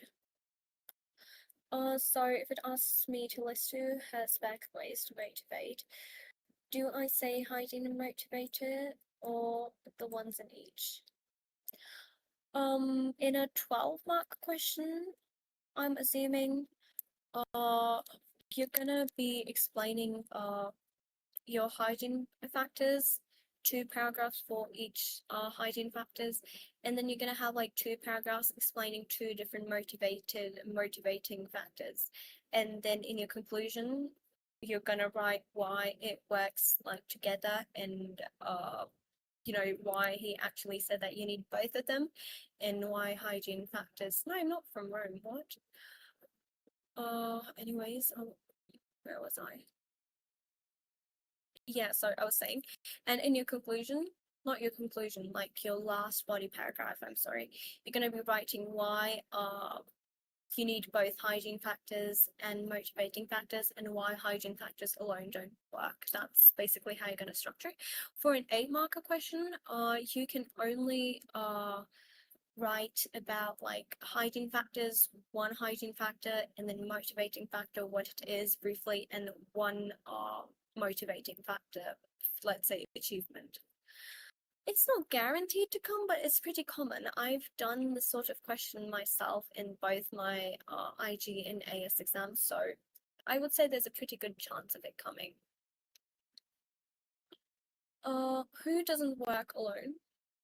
Oh, the hygiene factors. So hygiene factors don't work alone, because if you weren't really satisfied with your job, even if you had like an amazing pay and you had like friends and stuff, if you didn't get, the sense of recognition, belonging, so you're gonna like still want that stuff. so you aren't entirely motivated. However, if you like had like the shittiest working condition possible, you were working in like a farm, you didn't have enough pay, and your like farm owner, whoever your boss was just like rewarding you with pats on the backs and words of praise, that wouldn't really motivate you. It would just serve to make you more discontent because you're gonna feel like you aren't being fairly rewarded materially for the work you're doing. Does that make sense?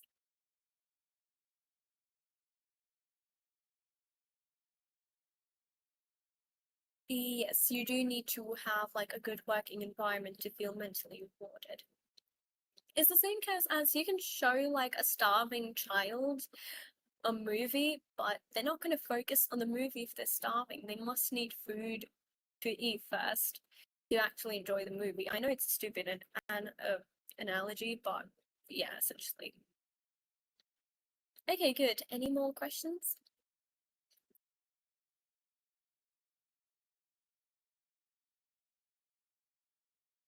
Okay, no more questions. We're going to be moving on to motivating factors. Now, I talked about like motivation in itself, but like there's a lot of other like factors of motivation that we need to consider. And first and foremost, we have like our basic financial motivators. Now, you have your wages and salaries, which are used pretty interchangeably, but they mean different things, all right? Now, you have wages, which are paid weekly. And they're usually calculated in two ways. One is time rate, which is like, a fixed amount multiplied by the amount of hours or the amount of minutes each person works. So, a time rate of like $2 per hour would mean a person who works like 4 hours is going to get like $8 for their work, which is pretty low, but I guess that's what you can expect if you're like using child labor. And then you have like a piece rate, which is based on how much a person produces, like how much output you get. So for example, if there's like again a piece rate of $2 per piece and they produce like a total of 20 pieces within an hour, the hour doesn't matter. What matters is that they pumped out 20 products and they're gonna be paid accordingly. Salary is different. Salary is like a fixed amount that's paid monthly or annually, but in most cases monthly, right? Because who the fuck would be able to save like the same amount of cash annually? Then you have what's known as commission. Now, salaries are often paid with commissions because salary itself is pretty low. Now, commissions are, by the book if we try to learn it. Commissions are paid to salespeople based on the percentage of sales they make. And so the more sales they make, the more the pay. However, it's also given to your managers based on the tasks that they delegate and, in modern workplaces, a lot more stuff. But like at its core, it's like the percentage of sales given to the salesperson. Then you have your bonus, which is an additional amount paid to good workers for, their good work overall in the company. Then you have performance related pay, which is pay based on, performance. So there's like an appraisal done through interviews, observation, etc., and it measures how well an employee is working, and then the pay is based on how well the company thinks they're doing. And then you have profit sharing, also done in very white collarish areas where, a proportion of the company's profits are, divided among the workers. And so to get like more profits and, an additional increment to their base salaries, workers are going to be more motivated to work hard so the company's profits improve. And lastly, you have share ownership, which is essentially that when this firm doesn't sell but instead gives employees shares of the business, so they feel like they actually have a stake and own the business somehow, so they're going to be more motivated to work for the business. It's like a placebo effect thing. Wait, let me come back to chat. Okay, so commissions are based on the sale I make. So, for example, if I make 10 sales in a company who just average on 100 sales, I'm going to get like a little amount of the profit that was made by the 10% of sales that I did. Whereas in profit sharing, like all the profit generated from the 100 sales combined is going to be divided amongst everyone equally. Like managers may get more out of the profit sharing scheme, but it's generally really equal and everyone gets a fair amount of sharing, no matter how many sales they did or how much they worked. The difference between commission and piece rate is that the commission is like a bonus on top of your base salary, whereas the piece rate is the only wage you're getting. So there's no bonus on top of the piece rate. Will that encourage people to work less because they literally get paid all the same? It does. This is a disadvantage that if the profit sharing scheme is like giving everyone the same amount of money, people are going to be less motivated. However, if it's paired with stuff like performance related pay, then people will still again strive to, work better.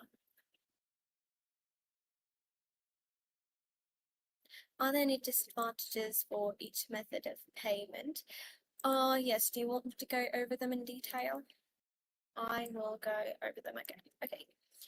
So drawbacks of time rate and piece rate is that workers, like in time rate, workers are going to get lazy because they're going to, start slacking off to build up their hours. Whereas if they were, working on piece rates, they can pump out like a large amount of output in like smaller time. So there's like a lot of imbalance going on here. With salaries, drawbacks is that no matter what the employee does, you still need to pay the salary because of, contract restrictions.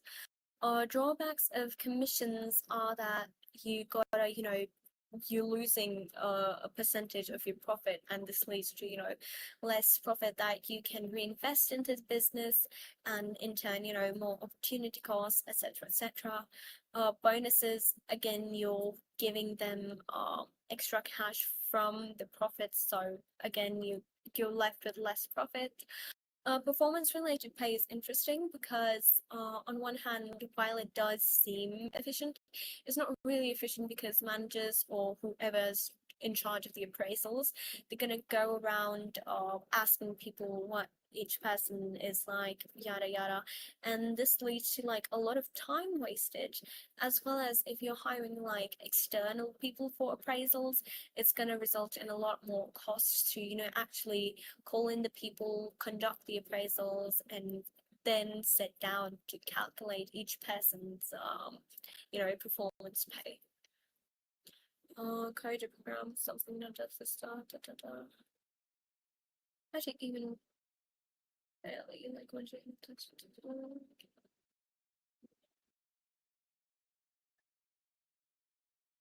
Okay, so performance-based pay, from what I know, I haven't seen it implemented firsthand.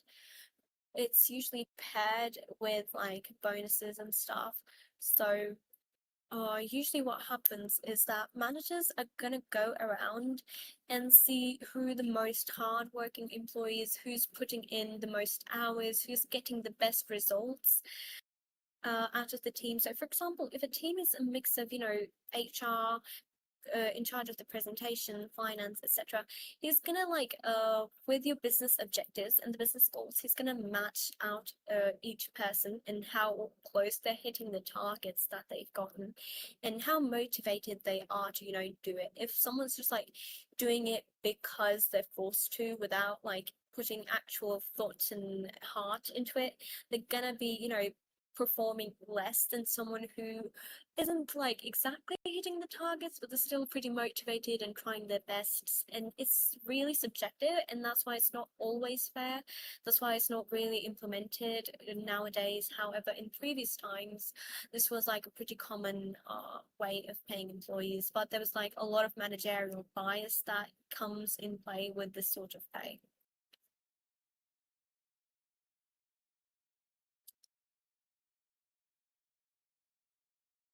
Yay, okay. Moving on, there are no more questions, right? Oh yeah, I did explain specialization. Okay, good. After your financial motivators, you have your non-financial motivators. So the most common type of non-financial motivator are the fringe benefits you get, which is essentially, having a company car, healthcare insurance, free healthcare, insurance, and additional pay for your children's education, accommodation. You get like free holidays and trips and stuff. And also, people working in a business may get like discounts and some promos on the company's own goods and services. When employees are skilled with that. Yep.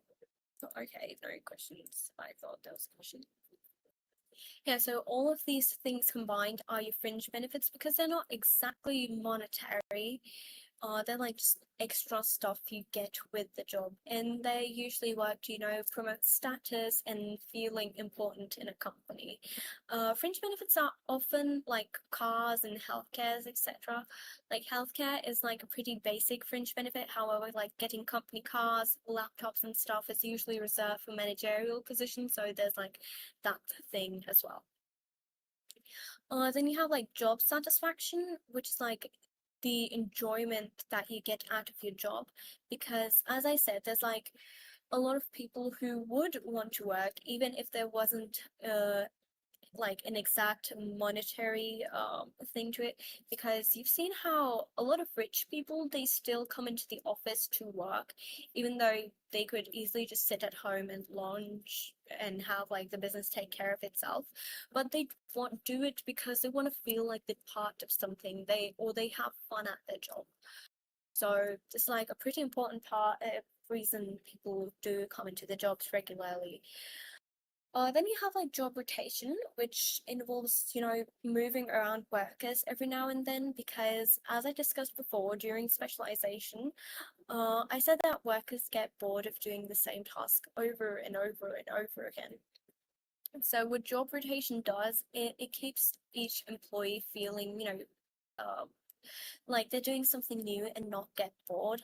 And by increasing the variety of the work, it makes it easier for managers to move around the workers and offer, like, if one employee is sick, I don't have to rely on that employee. I can just like easily swap in a replacement. And it's like pretty efficient for a business. However, this does mean that specialization will be pretty low. So the quality of the overall work is not going to be as good with like constant job rotation. Similar to job rotation, you have like job enlargement, where like extra tasks of like similar work are added to the job descriptions, and like these extra tasks don't really add like too much of a great responsibility, but like they make work more interesting. So for example, a worker in a grocery store who was previously hired to, just stock shelves, as like a result of job enlargement, they're going to be, now arranging lists and, labeling the shelves, etc. And job enrichment is like more or less the same as job enlargement, but instead what it does is that adds tasks which are in the worker's specialization, but they require a little more skill. So for example, if a person works on managing databases, they now need to, maybe normalize the database in a way that they previously hadn't done so before. And this like gives the employee a sense of more, what do you call it, importance in a company, feeling like they're actually doing something worthwhile and the company trusts them to take care of this. However, this could mean that there's more of a chance of risk and the workers messing up stuff. Wait, let me come back to chat. A business experience rapid growth should decentralize decision making and increase delegation.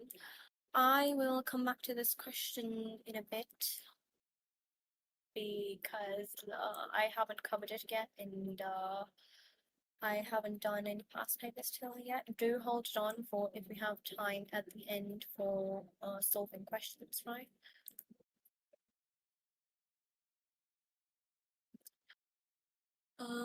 We did job enrichment.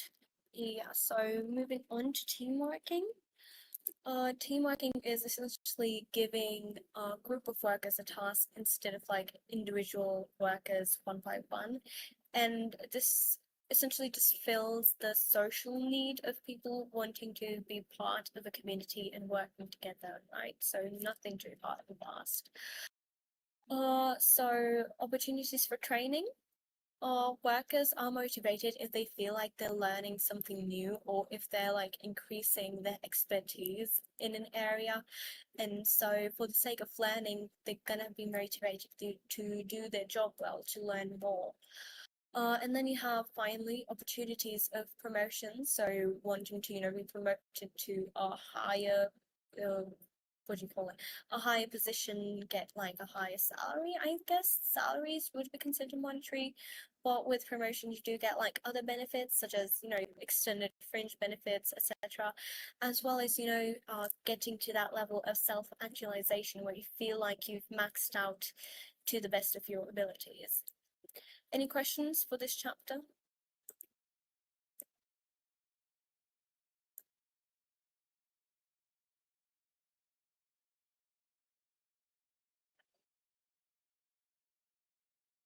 Okay, good. No questions. Then we're moving on. Okay, so organization and management. Now, a lot of businesses rely heavily on having like a clear set hierarchy. Can I explain job enrichment? Yeah, so job enrichment is basically adding higher difficulty tasks to a person's normal job rotation. So for example, if I just worked on kneading flour, I'm now going to be tasked with baking bread, which for me is much more difficult. But it's going to make me feel like the company trusts me with what I'm doing and make me feel more important. That makes sense?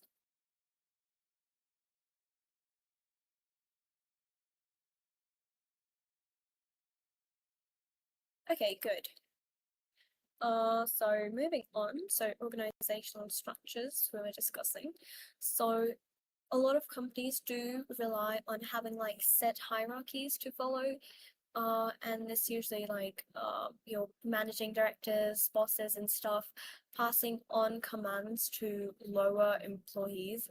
And with like really large companies, what happens is that you need like, since one owner can't really oversee like tons of different employees, like thousands in one company. So what they do is they get like managers who oversee like small chunks of each division in a company. So in most companies you see like departments such as marketing departments, HR departments, finance departments, departments, and they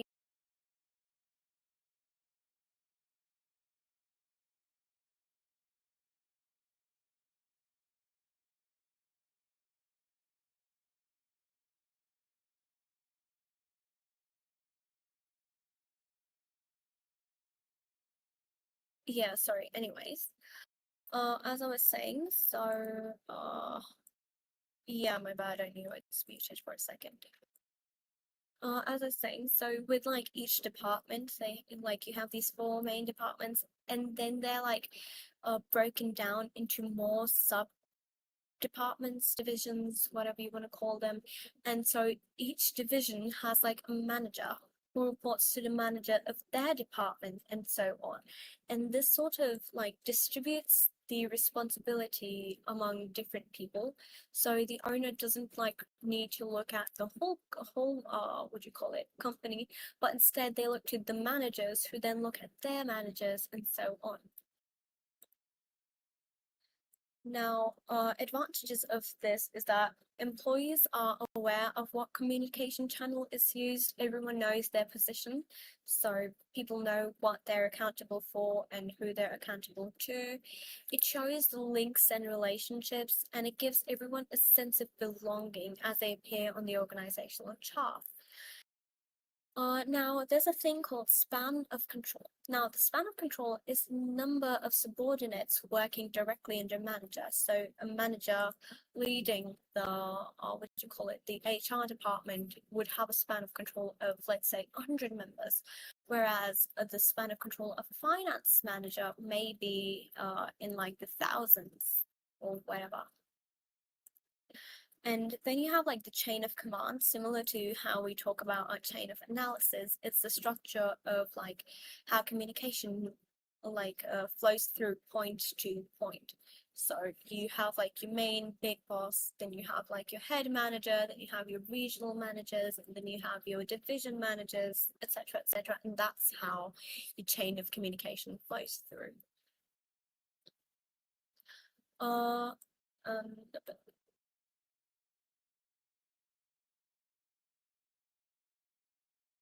Okay, yeah, this is a pretty interesting thing. Now, the more span of control each individual, what do you call it, manager has in one level, the more short to the chain of command is going to be. Because, like, the longer the chart, that means there's like more points to go through, to each through each manager. However, if there's like wait, you know what? Let me just draw it out for you. I don't know how to explain this, but let me just open up MS Paint here.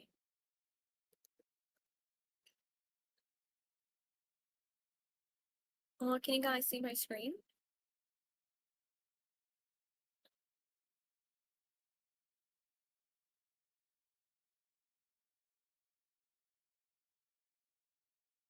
Okay, see, so here I'm gonna try for. Let me just get the color.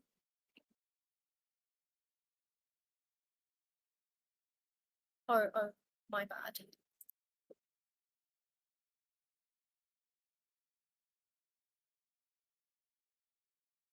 Okay, can you see it now? Okay, yippee.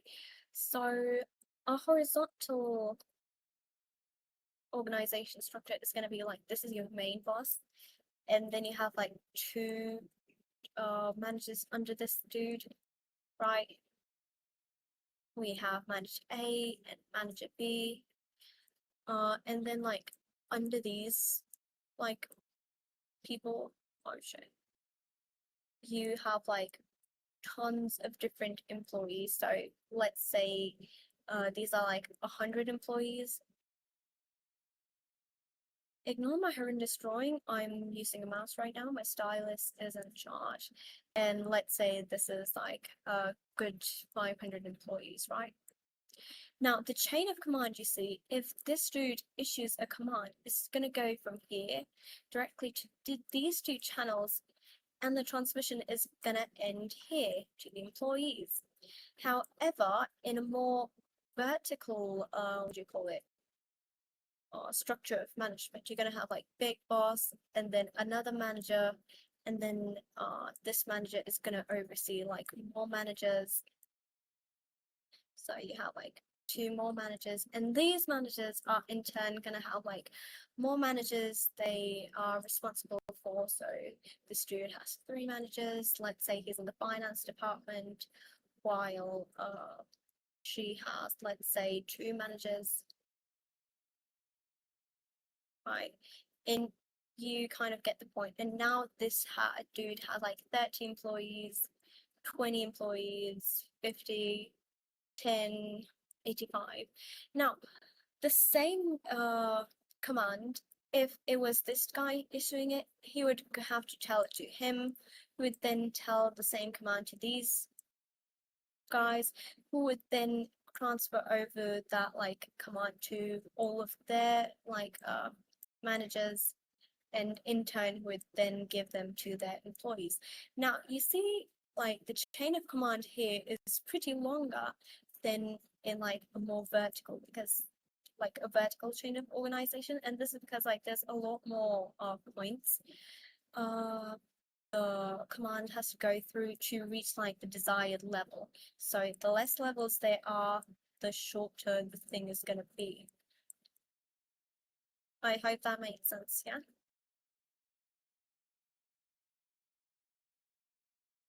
Yep, the message could be lost. It's just like Chinese Whisper. The more people you have in the game, the more, messed up the end result is going to be. Yeah, chain of command is from a dude to different dudes. That's essentially business 101. Span of control. Let's say I have two people below me and I send the data to them.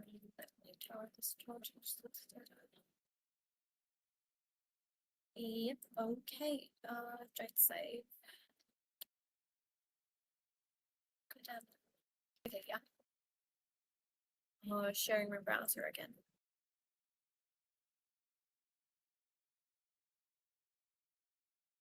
Okay, so back to what we were studying. We're done with this thing. Okay, so advantages of having like a shorter chain of command. Again, communication is quicker because there's less levels, and top managers are, I think you guys have heard of something which is known as, the classism divide, where people in like positions of power are very disconnected from the struggles of, the lower class. Now, having a shorter chain of demand removes that disconnect because your like top bosses are more like closer to your low level employees, right? So that's like benefit, since like employees feel like they're not insignificant and actually have a stake in the business. And since spans of controls will be wider, that means people will have managers will have more people to control. And so this results in managers feeling more responsible and to, delegate tasks more efficiently. And this is in turn going to increase like overall productivity, efficiency in the business, and work out better in favor of everyone. There aren't actual disadvantages of short chain of commands, but like if you're doing disadvantages of a long chain of command, you can just like convert all these advantages into disadvantages. So for a long chain of command, communication is way slower. Top managers are really disconnected.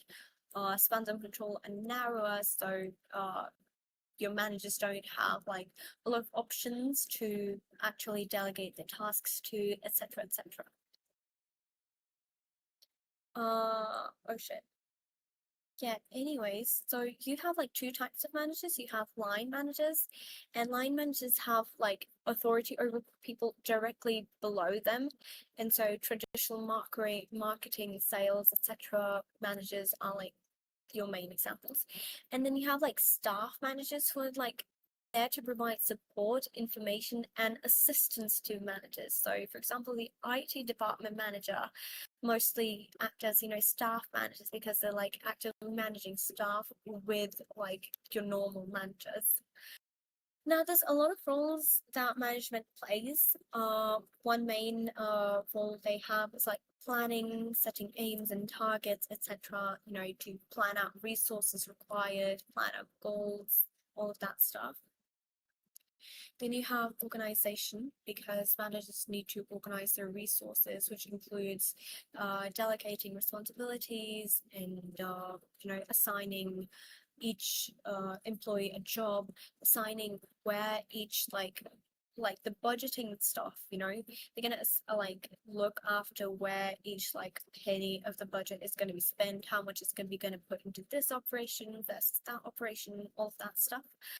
They're going to be coordinating, so making sure managers of each department are talking to one another and they're not like making completely different decisions that clash with one another because the managers didn't know what the other department was doing. They're going to be like commanding, guiding, leading, whatever the employees, and they're going to, control and evaluate the performance of all the employees to ensure they're like working the best at the maximum capacity. uh, so advantages of managers, like what? Oh, okay, this is a different thing. So advantages to managers is that managers, since they don't need to do all the tasks themselves, they can measure work efficiency and effectiveness of the subordinates' work. But managers may be reluctant to delegate since they may lose control over the work and instead opt to hoard all of the work to themselves, so they don't lose importance in the business. However, advantages to subordinates or employees is that work becomes interesting and rewarding since it's catered to their specific specializations. So increased job satisfaction, employees feel more important and trusted since they feel, again, the feeling special bias people have.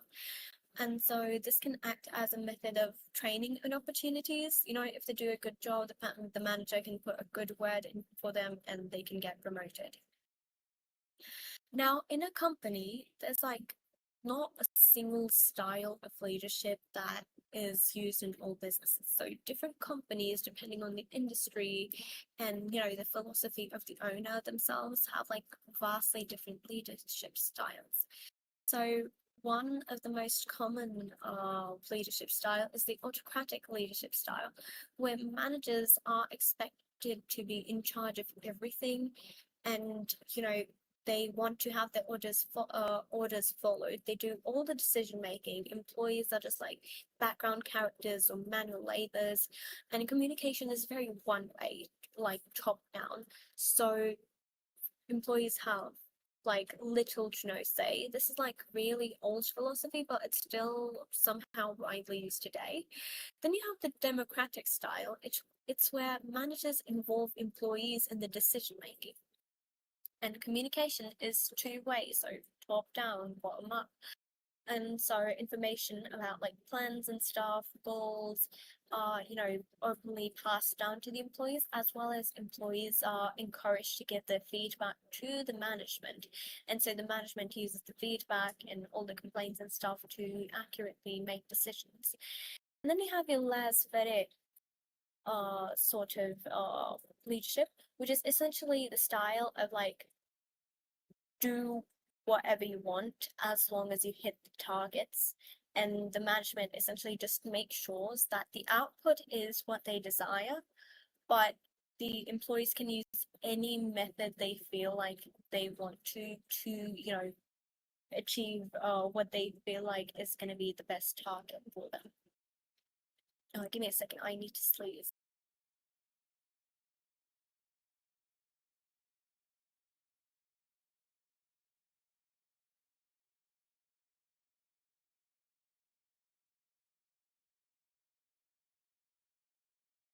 Yeah, anyways, this is like a diagram. So, autocratic, the manager just like tells them to do this. In laissez-faire, you have like a manager just telling them to do whatever they see fit. And in democratic, the manager's gonna ask them what they think is better and then make a decision based on like the majority or whatever they feel fit, and then tell them to do that option. However, in like very autocratic and sometimes even democratic leadership styles, workers still may be susceptible to being like exploited and treated unfairly. So that's where trade unions come in. Now, trade unions are like a group of workers who join together to ensure that their rights and interests are protected as a legal entity. So they negotiate with the employer or firm for better conditions and treatment, and can threaten to take industrial action such as mass protests, or just like there's like a method of protest which is just like hitting targets, just like doing the bare minimum job so they don't get fired, but not doing anything more than that. I think it was strictly contract work or something, and like in generally just like making the business bear loss. And benefits of joining trade union is that they have like strength in numbers, so more people to back up the demand, and it helps bring a sense of belonging and unity. It's like improved conditions of employment because again the trade union is going to negotiate for better pay, more holidays, good work environment, etc. Improved working conditions, again like health and safety, hazard pay, all that stuff. And then you have like financial support. So if a member thinks that they've been wrongfully terminated, the trade union is going to back up them to an extent to go out and actually sue the business or take legal action in court. And so benefits that have been negotiated for union members, such as like discounts on firms, products and stuff, can be, again, renegotiated for everyone in the trade union. Now, disadvantage of joining trade unions is that it often costs money to be a member, so membership fees, and they may be asked to take industrial action, even if they don't agree with the union, and they won't be paid during a strike, for example. Any questions?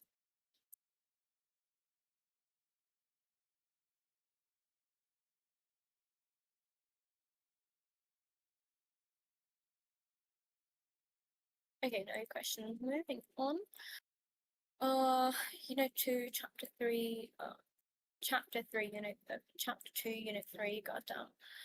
Recruitment and selection and training of workers. Now, the human resource department is mainly in charge of like all of this, like recruitment, selection, training, etc.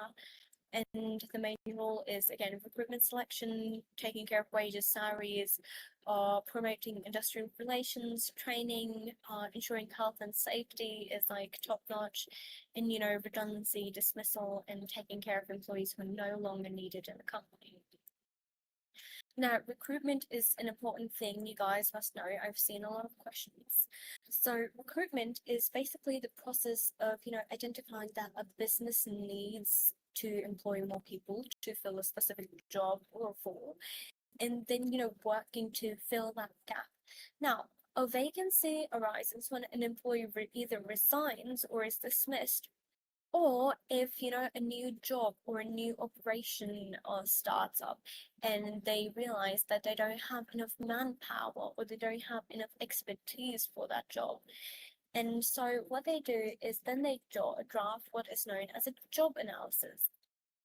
So you have your job description, which is basically what the job is, the location, summary, all the hazards, etc. And then you have your job specification, that the person you're hiring, what should they have, what experience, qualifications, skills, what characteristics should they have, do they have like any disabilities that may impact the quality of the job, etc. Now, someone who's wants to do the job needs to have this information about, what they're signing up for, and are they even qualified to sign up for the job? Now, once a job analysis has been done, the HR department is going to go and make like what do you call it? Like, they're going to try put up like promotions to, promote the job vacancy and try bring in more people who are gonna apply for it. Now, this can be done in two ways. One's known as internal recruitment, and one's like your external recruitment, so outside recruitment. Internal recruitment is when the vacancy is filled by an existing employee from within the company.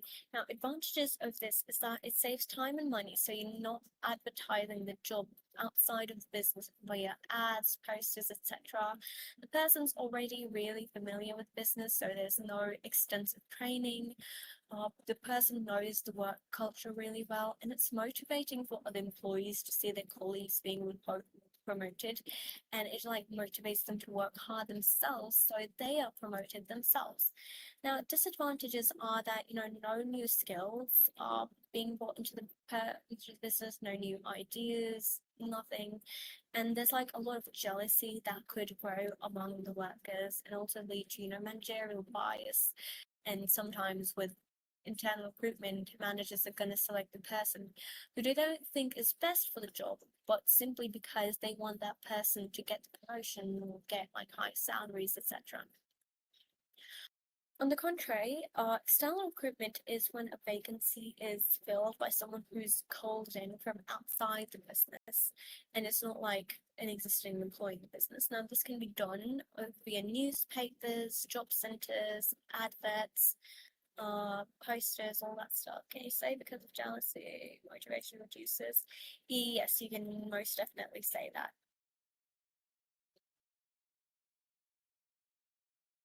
Yep, yeah. Okay, back to the thing.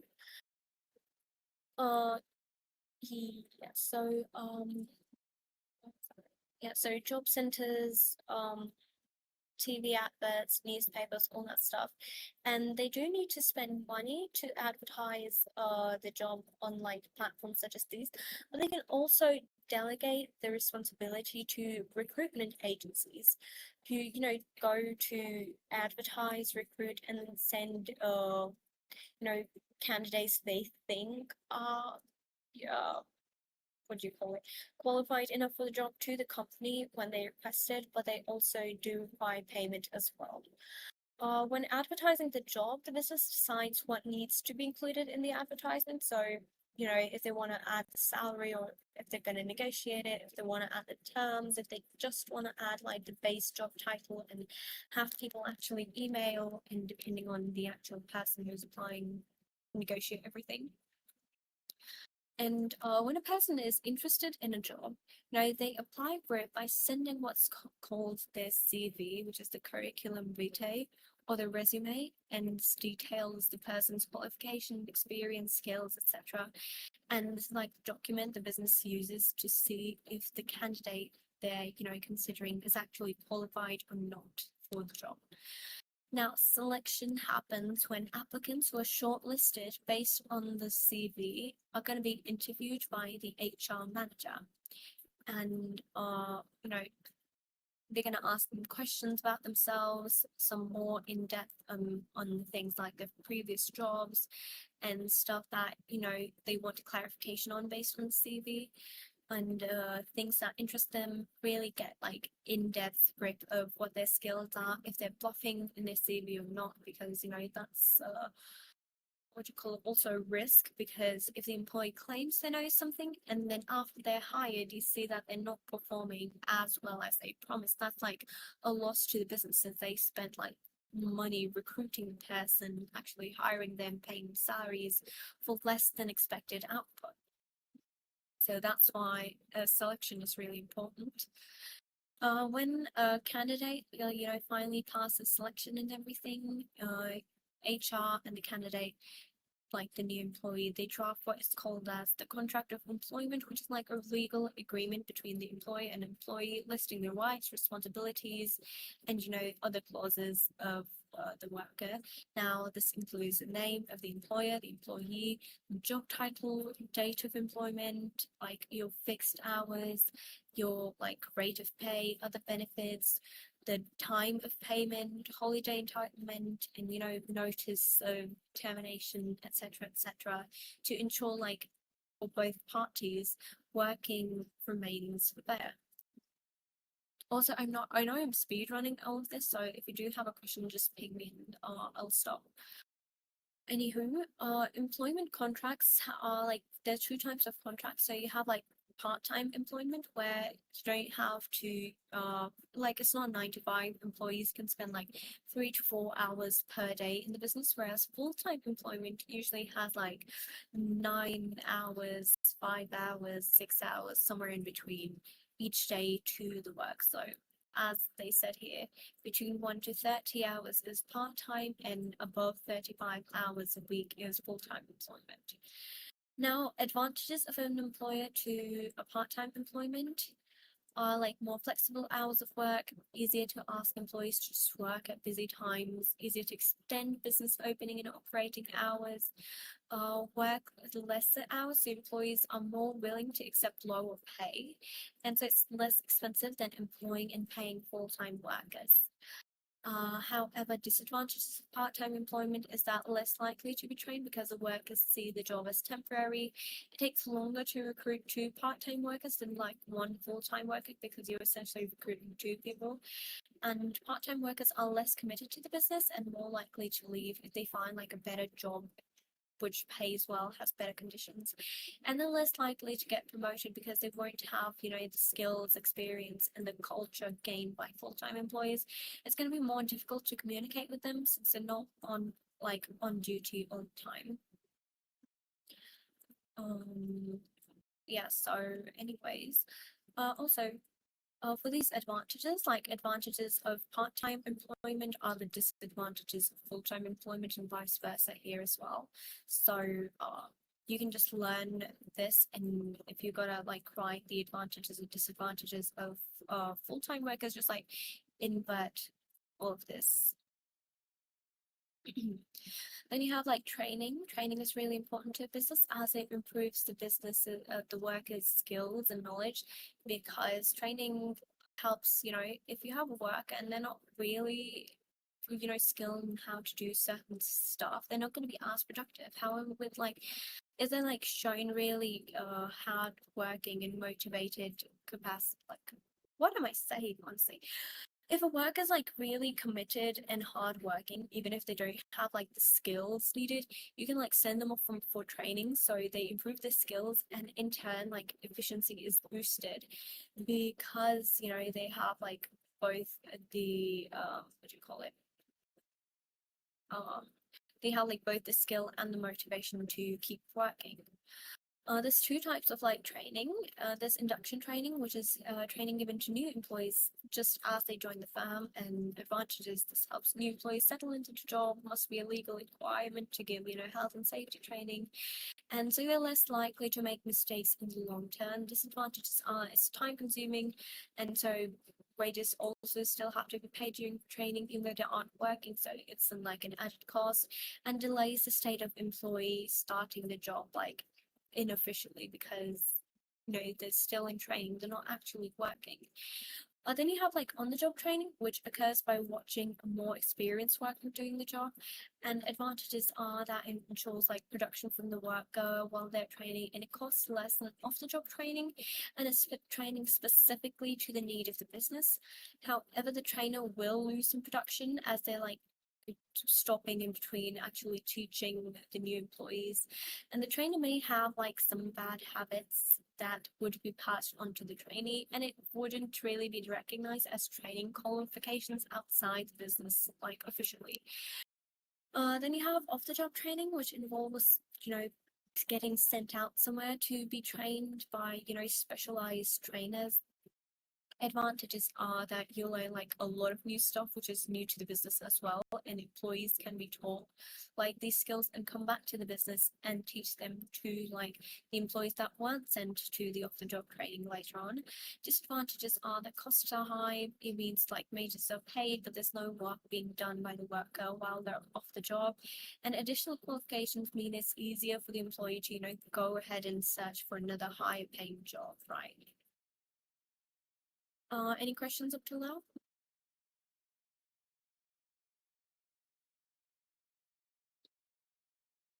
Okay, good.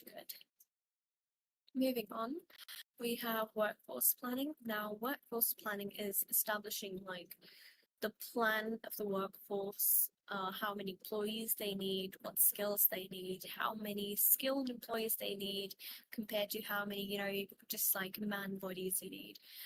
And there's like a couple ways you can do this.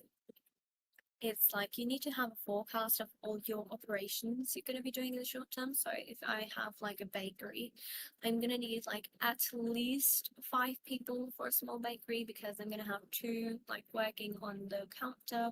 I'm going to have like 3 working on, mixing up the ingredients, 4 on cake decoration, etc., etc. And that's how I'm going to be forecasting. However, if, you know, the number of employees I want or like I need is like less than the amount of workers I have. So for example, I got like 10 employees where I only needed 5. I'm going to need to downsize it. And why the need of employees might change is due to a number of reasons.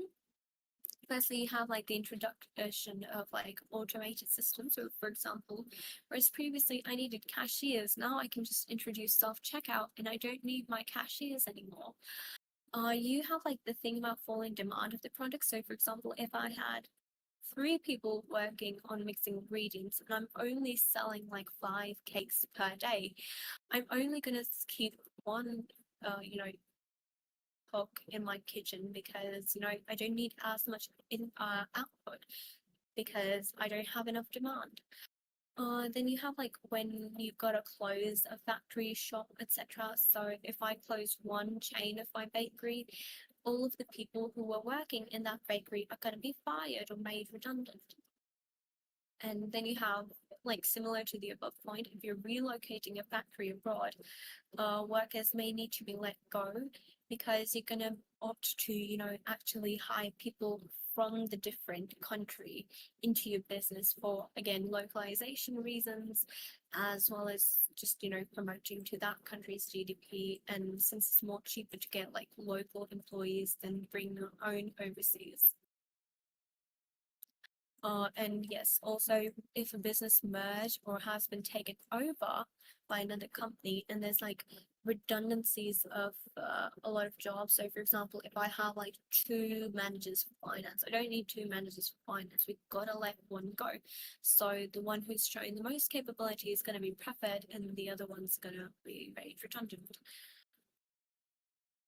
There's like 2 ways you can reduce like workforce. One is dismissal, where worker is told to leave their job because like the work or behavior is unsatisfactory. So for example, if work is consistently not meeting targets and they're slacking off, they're, you know, giving a bad reputation, they're going to be dismissed or fired. And redundancy is when an employee didn't do anything wrong per se, but they're just no longer needed, right? So they're then made redundant, and redundant employees do get some sort of compensation, while dismissed employees just get like a week's notice and told to pack up. Then you have like your legal controls for employment issues. Now, as I discussed before, businesses are prone to prioritize profitization, and, you know, can often exploit the employees. So again, why trade unions and government laws are needed is so each employee is treated really fairly. Now, the government has a lot of laws in place to protect employees from things such as unfair discrimination, such as due to their gender, color, all that stuff. There's like health and safety risks at work. So, for example, if people are working in a coal mine and we don't have the proper safety equipment, the government is going to make sure the firm either gives them the proper safety measures or the firm is forced to shut down. You get protection against unfair dismissal. So sometimes companies, what they do is they try not to make employees redundant since they got to pay them like compensation, but instead try find ways to dismiss them so they don't need to, you know, go through the actual hassle of doing things the more ethical way. So the government and trade unions often try get like fair dismissals for everyone, so no one's treated unfairly if they've been a good employee and just dismissed just because. Then you have like wage protection, and so employees aren't paid like unfair wages. They get like minimum amount to live based on the work they do. I'm just reading. This isn't important. Okay, yeah, anyways, any questions or do I move forward?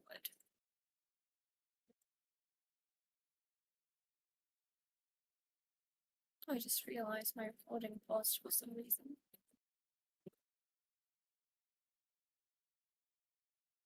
I'm gonna assume no questions, then moving on.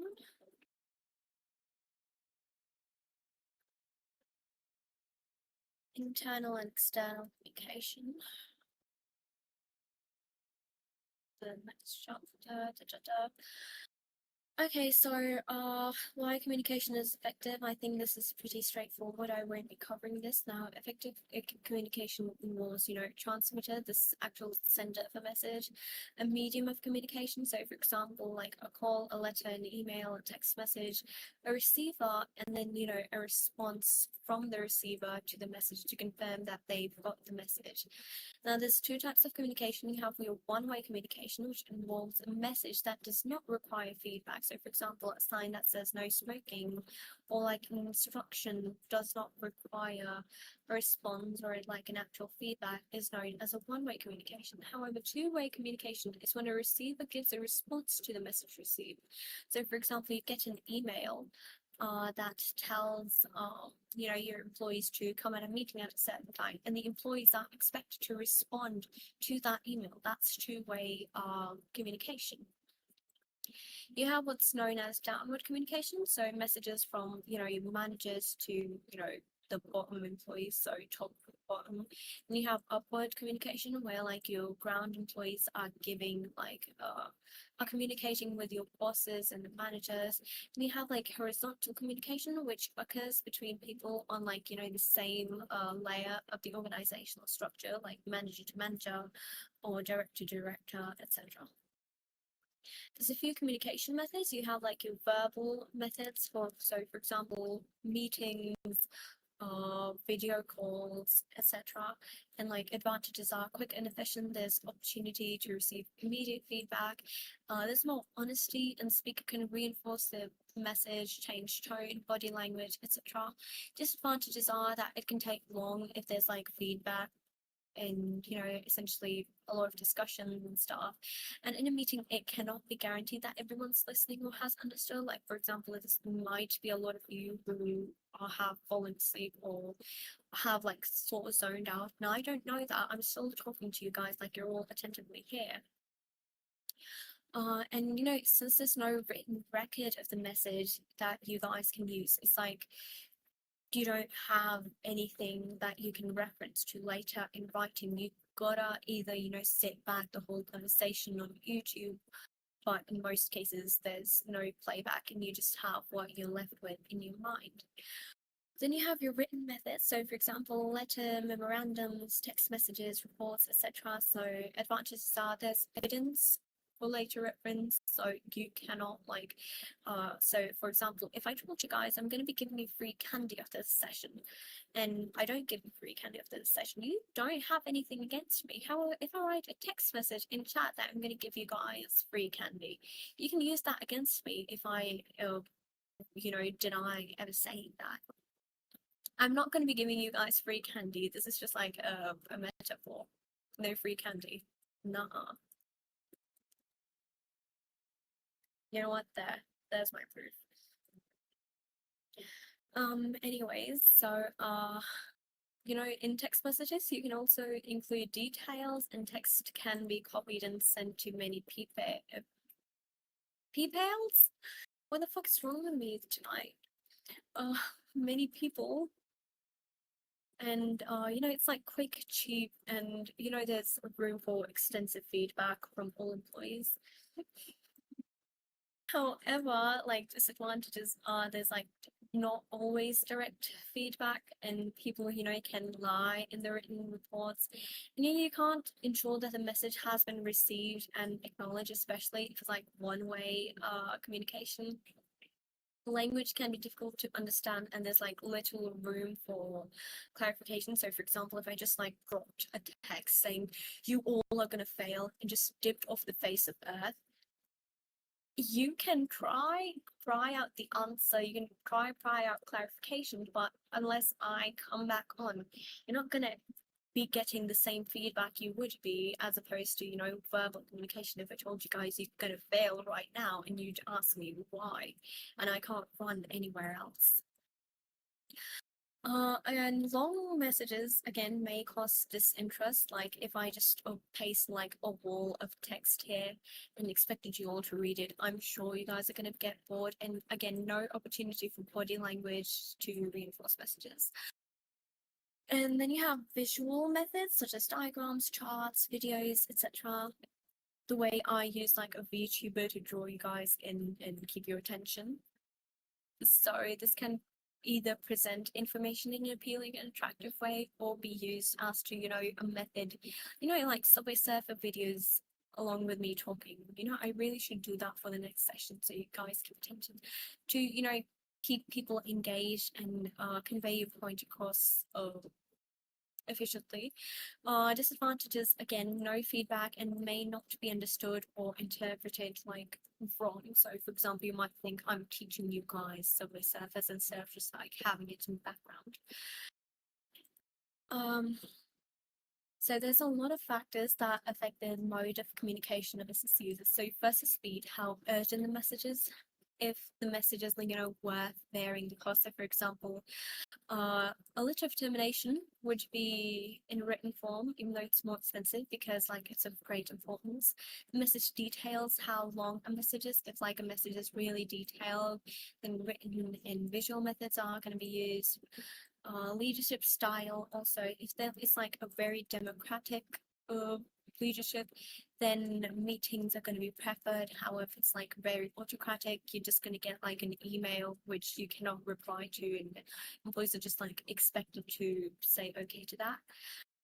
And also the receiver, if like it's a huge company receiving the same email or thing, then it's like a less chance of having like actual face-to-face conversations. Instead, you're gonna just like mass carbon copy the same email to everyone. However, if there's like 1 or 10, 20 receivers, enough to fit in a small room, then we're gonna have like a meeting or something.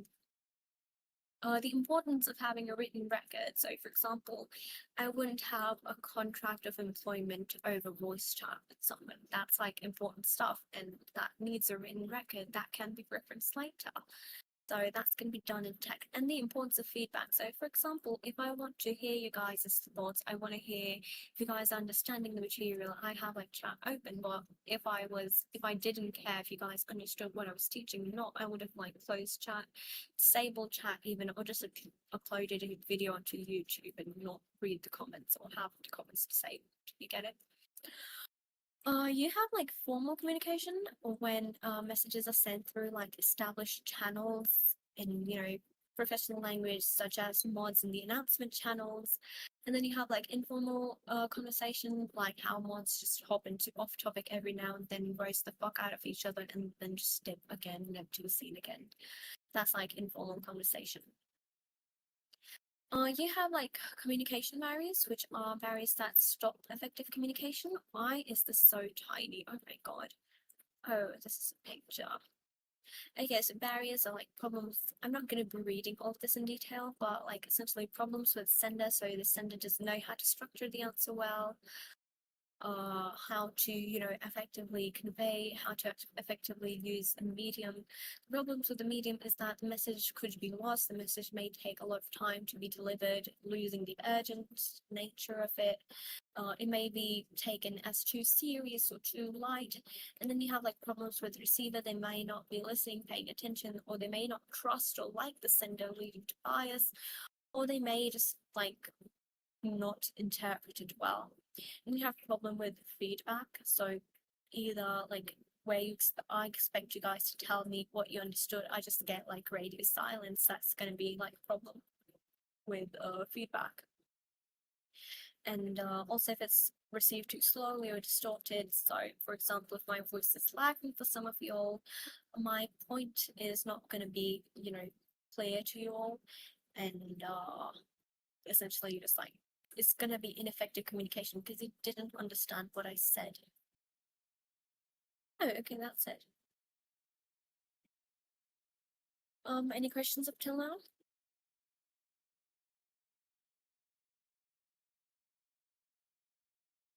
Okay, we're done with chapter 2. Did Zizi cover marketing as well? I think she did operation and financial decisions, right?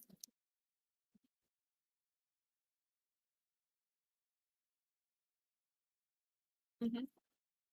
And what about marketing? Do you guys need me to cover that?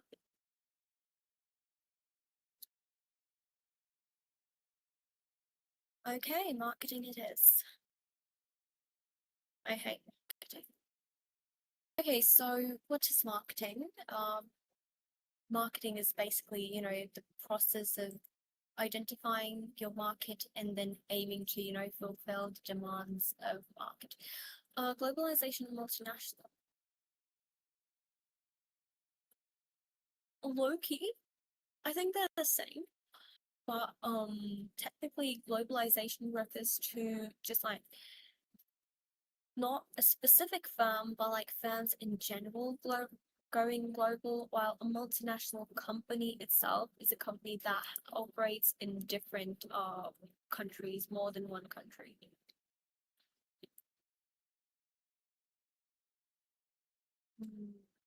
Exactly what Sanity said, yes. Right, so the role of marketing in a business is that it needs to identify what the customer wants, and then it needs to understand how they could, satisfy the wants of the customer.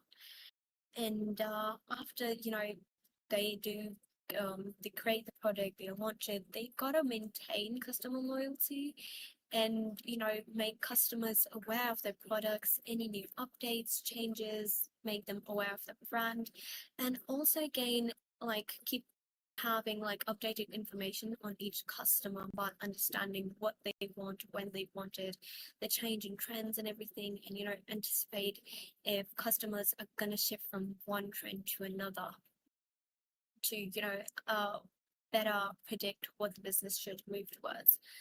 So in a marketing department, a firm like all of this stuff, increasing sales, raising awareness, increasing market share, enter new markets and develop new products. Straightforward stuff. What are market changes? Market changes are when customers have changes in taste, preference, and trends lead to customers not having the same wants anymore. Also changes in technology. If new technology is introduced and becomes available, people let go of old versions such as mobile phones and laptops. You get a new stick of RAM, and suddenly everyone's rushing towards getting the latest phone, the latest camera, etc. And also change in income. So for example, the higher the average income is, the more expensive you can place your products. However, if your economy is in a time of recession or not doing very well, you gotta lower your prices, cater to the more surviving class, and in turn adjust your prices and what you sell accordingly. Also the age of the population. So in places such as Japan, if the majority of people are too old, then you've got to be catering to older population in terms of advertisements, the products they need, and if there's a lot of youngsters and not enough old people, if the old if the seniors have been hit in the head with a brick and you only have the babies, then you're gonna start pushing out more Cocomelon ads and more toys and stuff, apples, etc. And that's how your marketing works depending on your age demographic. Now the importance of customer needs is that if the business fails to respond to a customer's needs changing, customers are gonna turn to the competition that responds to the needs, or another firm that does fulfill the new need of the business, and that's going to leave you with less sales, or less less customers, and less revenue to use overall, because you're not getting enough sales. Why some markets have become more competitive due to globalization, since products are being sold in markets all over the world. Improvement in transportation, again, links to globalization, because it's easier to move products from previously very restricted areas. Internet e-commerce, anyone can order anything just by the comfort of their home. How businesses respond to changing spending patterns is essentially that they gotta maintain good customer relationships. So they like ensuring that that the customer is really dependent on business, even when their income, drops, they're still gonna want to, remain brand loyal and, just cut corners to still be able to buy the same product. They can, improve its existing product by, adding new features, updates, after sales services, all that stuff. Businesses can introduce new products to, keep customers coming back, such as how Apple introduced a new shitty phone every year just so people keep buying and giving them money. And also they can keep costs low, so, if the cost is low but the price remains the same, there's like a more profit margin gap between the price and the profits. You have two main types of marketing. You have your niche marketing and your mass marketing. Now, niche marketing is identifying and, somewhat exploiting a small segment of a larger market. So, for example, if I sell like really specialized jewelry with like initial carved and everything for couples, and so that's like a really niche market. Okay, no majority of the country is gonna go around parading their breasts. It's gonna be like a fixed few minority people, like 100 few couples in every 10,000 or whatever. Now, the why niche markets still exist is because, people still want, very specialized goods and services which aren't readily available by large firms. And the reason smaller firms thrive in niche markets is because, there's not large firms who are established there because, again, costs are too high. And so, since there are very few competitors, the small firms can sell their products at really high prices, and they can focus on needs of just one customer group at a time. And they have like a more personal connection with each of their customers. Limitations are there's a lack of economies of scale, risk of over dependence on a single product, and likely to attract like additional competition if they're like very successful. Opposite to niche marketing, you have what's called as mass marketing, which is selling the same standardized product to the whole market without any attempt to, segment the market, such as how juice or Coca-Cola is sold. Children drink it, adults drink it, sometimes seniors can be seen walking beers and stuff as well. It doesn't matter, it's the same product at the end of the day. So advantages are large amounts of sales. They can benefit of economies of scale since that's like low average cost since you're producing the same thing, especially if you're using capital intensive methods. Risks are spread, so unlike a niche market, if like a product doesn't work out in like one demographic, there's still like several other groups of people who would, enjoy that product. There's more chances for the business to grow since there's like a large market, and niche market is like really limited, so you don't get as many sales and there's like very limited areas of growth. Now, limitation is that there's like high competition and they can't charge like extremely high prices due to again competition, and so competitive pricing of that stuff. Market segmentation is when the mass market is broken down into smaller segments based on factors such as economic groups, income, location, age, gender, consumer habits, all that stuff. And so each segment requires a different method of promotion. So for example, if you're a firm who works in clothes and you produce women's clothes, kids' clothes, men's clothes, you're going to need separate ads for each one of them because it's not the same demographic, even though like the product is more or less the same. You do need to change it. And like the advantages of segmenting your market is that, it's cost effective since it only targets specific segments and meets their needs instead of, throwing out one ad to everyone and just praying for the best. It leads to higher sales, profitability, and more opportunities to increase sales. However, it can result in high costs since you're making ads for every single demographic. However, if it's like a firm of, let's say, only women's clothes or only children's clothes. Yeah, let me explain market segmentation. I was trying to speed run it. So it's basically when you break down like a larger market. So for example, if you have the general population of Dubai and you're like a clothing firm, so you're gonna segment the population into, you have your kids, you have your women, you have your men, and you're not going to be marketing your clothes, like all the clothes, the same way. To women, you're going to have like different catered ads as compared to, children. Children want more lively ads and stuff. They're not going to want very Noir themed adverts, whereas men want like ads that focus on more manly, more hot. It's like, I don't know what I'm saying, I'm sort of yapping, but I feel like you might get the point. Yeah. No, not dividing your clothes. Uh, by dividing like segments. So we can take another example. So if you're like a beverage company, you sell beer, you sell apple juice, and you sell wine. So for argument's sake, we're gonna assume that wine is not consumed by either like the beer drinking demographic. So apple juice is going to be marketed towards, people under the ages of 18, and wine is going to be marketed to people who want to be really, or like really old, so people above the age of 60, let's say.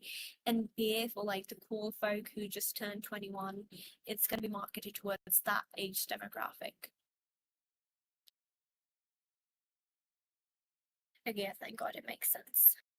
I did discuss the disadvantages of mass market segmentation, right? Yeah, I think I did. Okay, anyways. Um, we still have one more unit left. I'm gonna try speedrun this. Okay, so market research. Now there's different types of market research. You have project-oriented business, which is like firms that produce product first and then try find market for it.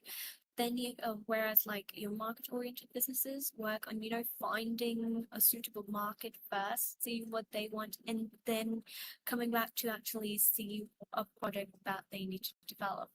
And so market research is the process of collecting and, interpreting information about not only the product, but as well as the market you want to sell in. Now, why market research is important is because, in order to ensure that the things they're producing will actually be successful in the market and generate profits.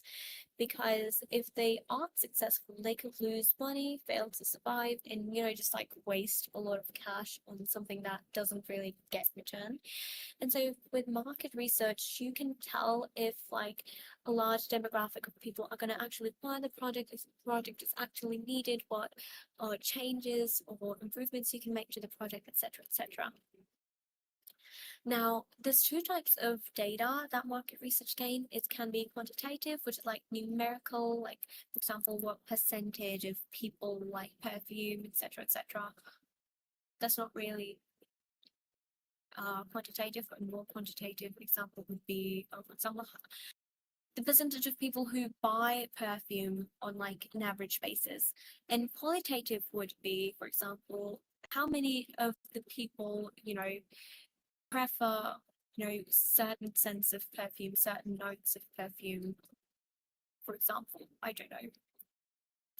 And you have like three types of main market research. You have your primary market research it's when you like go out into the field, do surveys, collect forms, call your customers, ask them for feedback, and you like get like sample groups. So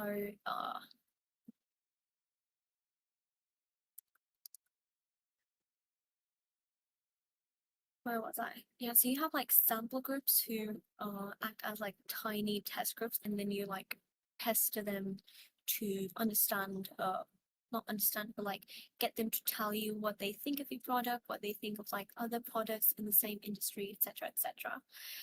Like the purpose of primary research is that you want direct one-on-one and accurate information which is up to date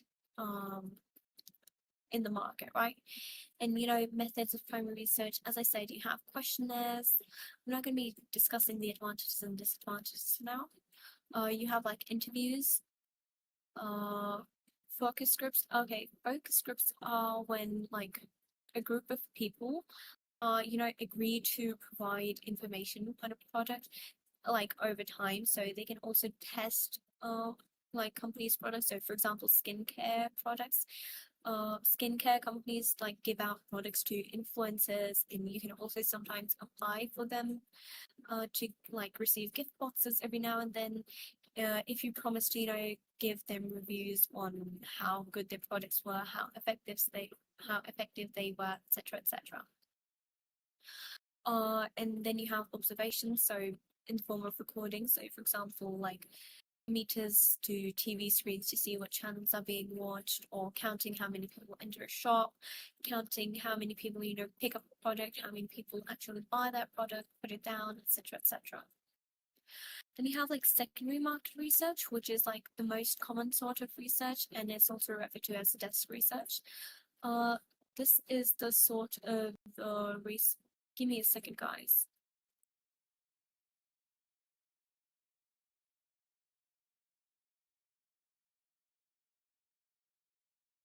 Okay, yeah, anyways, as I was saying.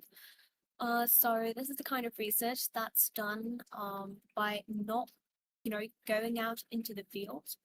I explain observation.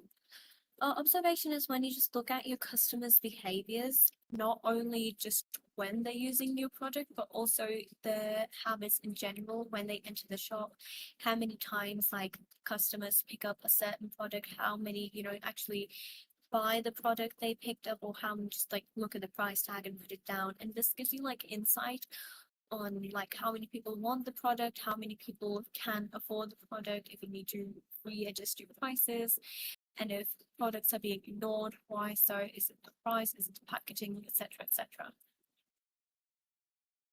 That makes sense, or do you need me to explain it again? Okay, good, amazing.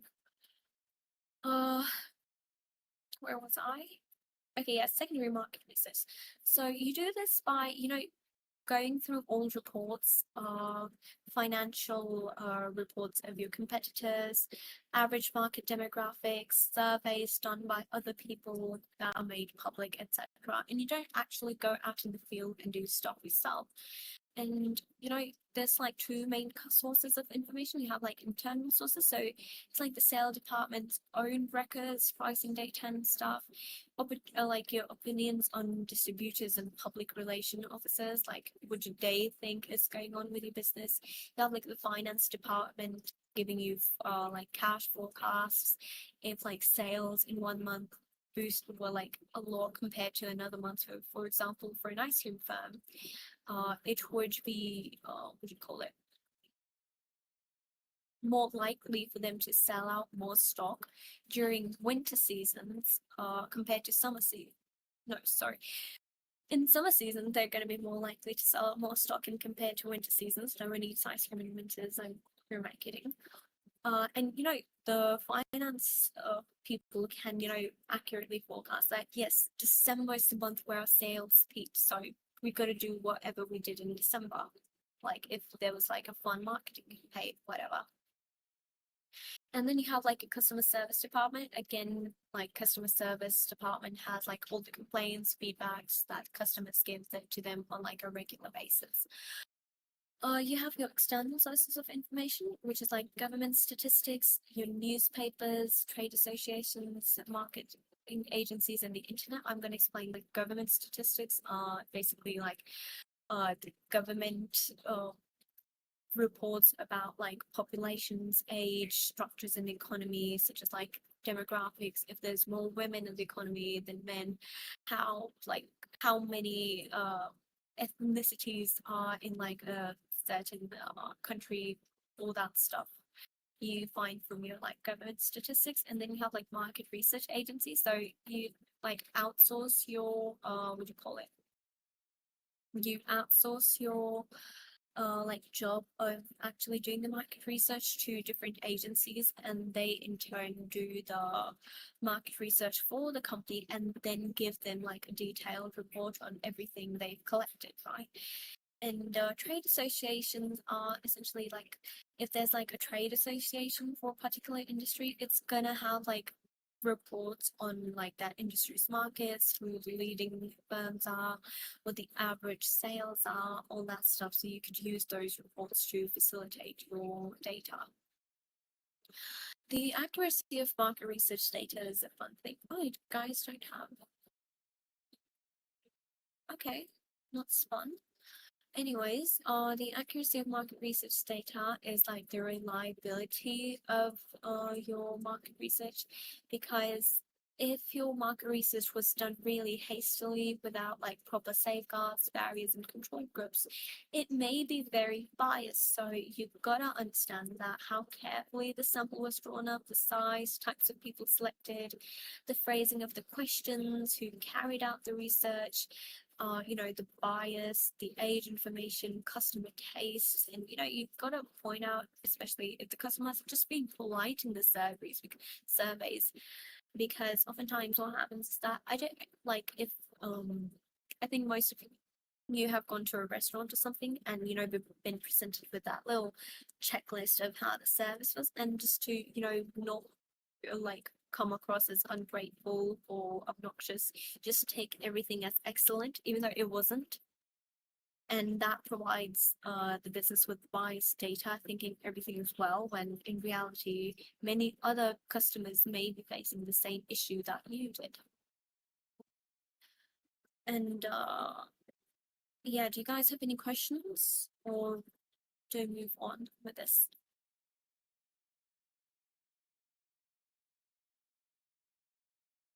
No questions. I'm going to be assuming that. Okay, good. Oh, we have presentation of data from market research. We don't need to know this. This is pretty straightforward if you've learned 5th grade math.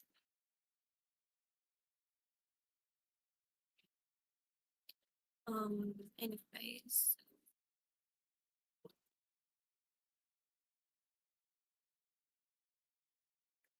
Yep, so we have our marketing mix. Now, marketing mix is, the different elements involved in actually marketing a good service. Now, you have like 4 Ps. You have product, price, promotion, and place. Place should have been a location, but like 3 Ps and an L, it doesn't sound all that catchy, so place will have to do, I guess. First up, you have your product, so like the actual product, the good or service that's being sold, and this includes all the features of the product as well as the final packaging. Now, types of products, you have like consumer goods, consumer services, producer goods, producer services. I think you guys must have covered this in economics. If you don't take it, just like a quick rundown, consumer goods are like actual products given to consumers. Consumer services are services given to like the end consumer, such as like hotel staff, hair salons, etc.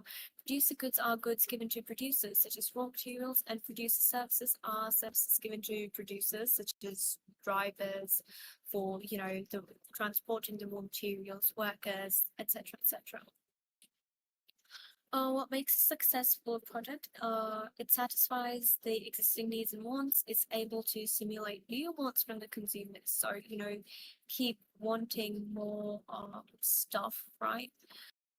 Its design, performance, and reliability, quality should be consistent with the brand's image. So, for example, if McDonald's has like yellow and red branding, if they suddenly decide to release what do you call it, a burger that's like all blue and gray, let's say, so it's not gonna fit well with this overall theme, aesthetic, and design, and people would not really be inclined to get it. Maybe, but like still theoretically no. The product needs to be distinctive from its competitors and stand out, because if you're in in an industry with a lot of competition, so you got to either need like extremely low prices, or you gotta have like a product that stands out, that's unique in some way. So consumers are more likely to buy it. As I said before, like how you have like your design bags and bags that provide additional functionalities such as waterproof qualities, additional pockets, etc., etc. I don't know why I'm saying etc., etc. so many times right now. I just realized it's like the 4th time I said it in a row. Anywho, It's not too expensive to produce. So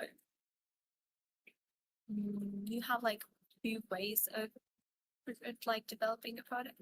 So first you gotta like generate the idea of what you want your product to be, if it's gonna be like an actual product, if it's gonna be a service, if it's more of a luxury product, if it's something for entertainment, if it's something more functional. And then you select the best idea for research. So for example, uh I have like limited capital, so I'm not going to go for primary research immediately. I'm instead going to rely on secondary research because it's cheaper. Deciding the firm will be able to sell enough units. So for example, if I'm planning on opening a cinema and I see in like the location I want to open a cinema and people aren't really inclined to go to the cinema for films, I might as well just scrap that idea altogether because people, I won't sell enough tickets to keep my business running. However, if like on the contrary, the other location I want to open my cinema in is like has people who really want a cinema, so I can safely say that my product is gonna sell out. I'm gonna sell out of stadiums, so it's a good idea to open it there. Developing a prototype essentially by making like a test product. The product, like the department should see like the costs and stuff, the average cost, how it can be manufactured, how much time each unit takes, how many specialized workers it needs, etc., etc.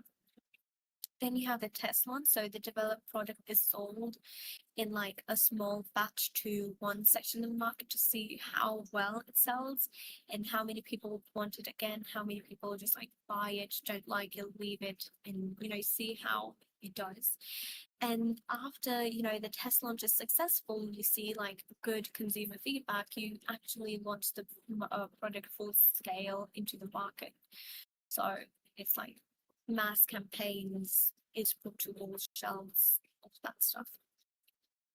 Now, advantages of going through like this extensive state of R&D is that you create like a unique selling point, which is also known as a USP, by developing a new and more innovative product for the first time, because you have like no competition since you're the only one producing this right now. And so you can in turn charge higher prices for new products, like using price skimming methods and stuff. And also you will have like a lot of sales revenue profit because again, people want what's new, and especially since you're the only one selling it, there's no more competition to turn to. And this helps spread risks because having more products means that like if a new one fails, the old ones which are still running are going to keep it backed up. Disadvantages are that market research, again, very expensive, time consuming, and investment into like making a new product and the R&D process is really expensive.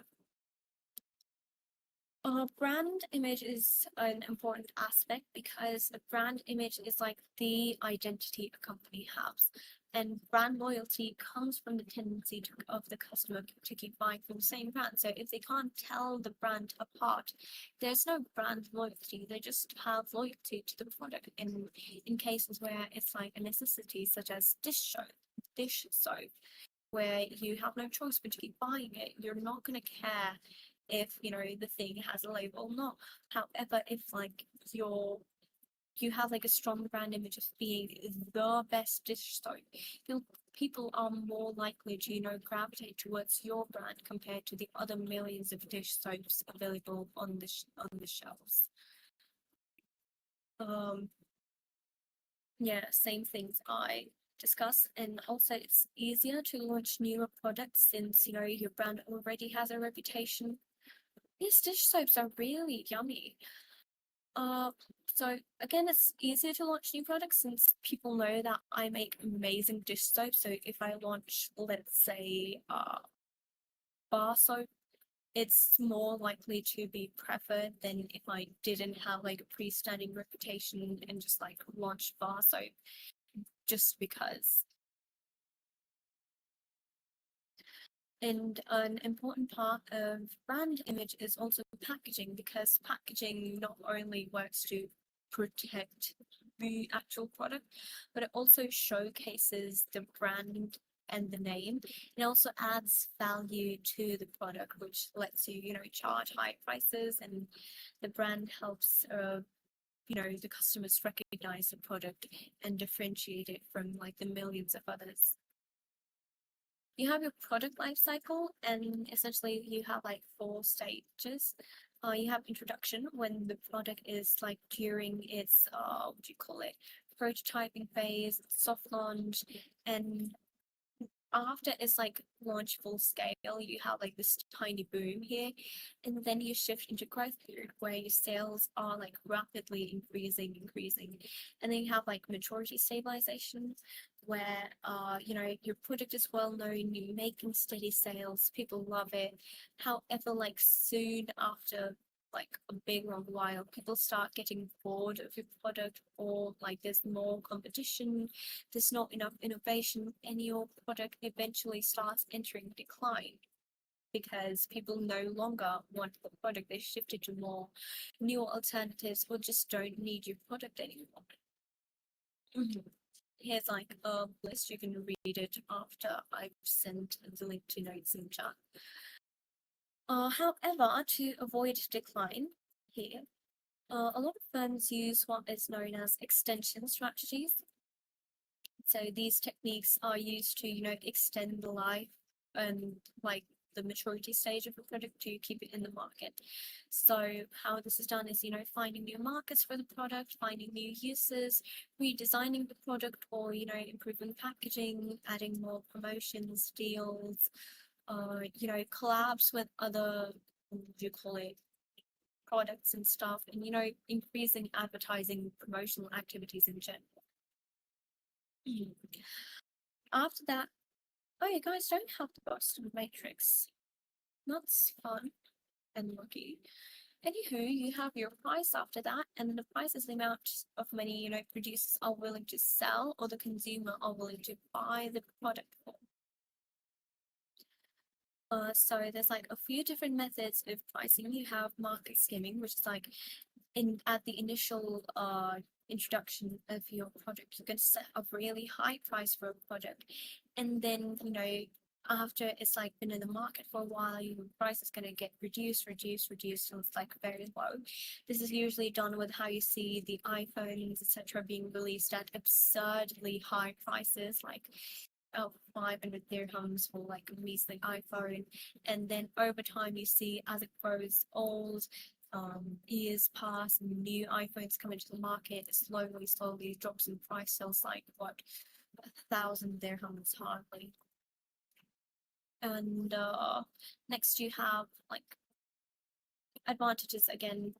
High profit helps compensate research and development, and disadvantage is that it may backfire if competitors produce similar products at lower price, because again, customers want the cheapest yet the best alternative. Then you have penetration pricing, which is setting really low prices to attract customers to buy new products. So advantages are attracts customers more quickly, can increase market share quickly, and disadvantages are low revenue at the start and cannot cover development costs quickly, since they're trying to play the long game, and they may operate at a loss. Penetration pricing is often only used by firms who have like other products who are either in the growth stages or the maturity stages to back up the loss that is accumulated by the penetration pricing of this new product. Then you have competitive pricing, which is setting similar or lower prices to your competitors which are already in the market. So advantages are competition and whatever. And disadvantages are they still need to find ways of competing, as well as keeping their profits acceptable. Then you have cost plus pricing.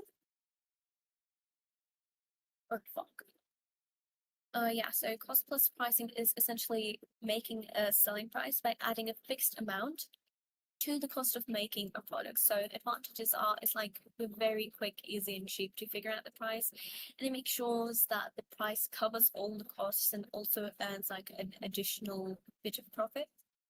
Disadvantages are that price for each product will be set higher than competitors and maybe more than customers are likely to pay. So this could reduce your sales and profits in the long run. Then you have loss leader pricing or promotional pricing, which is setting the price of a few products like really low to attract customers and just pray they buy the other products you have on display as well. Now, this is usually done in grocery stores where some items such as eggs and milk will be priced like absurdly low. And what they're gonna do is like inflate the price of, chips and marshmallows because they're gonna be expecting kids to come in with their parents and in turn buy those things and pray that the extra profit they get from these inflated prices fills the cost of the very low prices they have for the eggs and milk. Yeah, these are all the pricing strategies. Any questions up till now?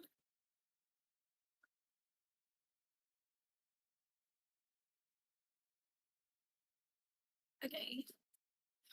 Uh, Factors that affect what pricing method is going to be used is like the branding. If the brand is an old brand or new brand, is the product, if it's a new product or an existing product, like new products have like higher prices compared to existing products. If the product's unique, so if the product's like really new, unique, and innovative, it's gonna have like high prices. If there's a lot of competition, then you're gonna use like loss leadership or competitive pricing. Does the business have like well-known brand image? If yes, then the business can set high those prices. The costs of actually making the product, if like it's very costly to create the said product, then you would use cost plus or something that actually covers the costs. And the marketing objectives, like the objectives is to just like quickly dominate the market share, then penetration pricing, if it's like simply to maintain enough sales or just like get like enough profit, you're going to use like a different pricing strategy. You have what's known as price elasticity, which is essentially like, they're responsive to the quantity demanded in exchange for the price. So, for example, if a Lay's packet goes up to, from $10 to $20, let's say. So people are more likely to, ditch the Lay's than if it was, let's say, Panadol, something, because Panadol is a necessity, whereas Lay's are a want. So it depends on the product and how elastic the price elastic demand is. So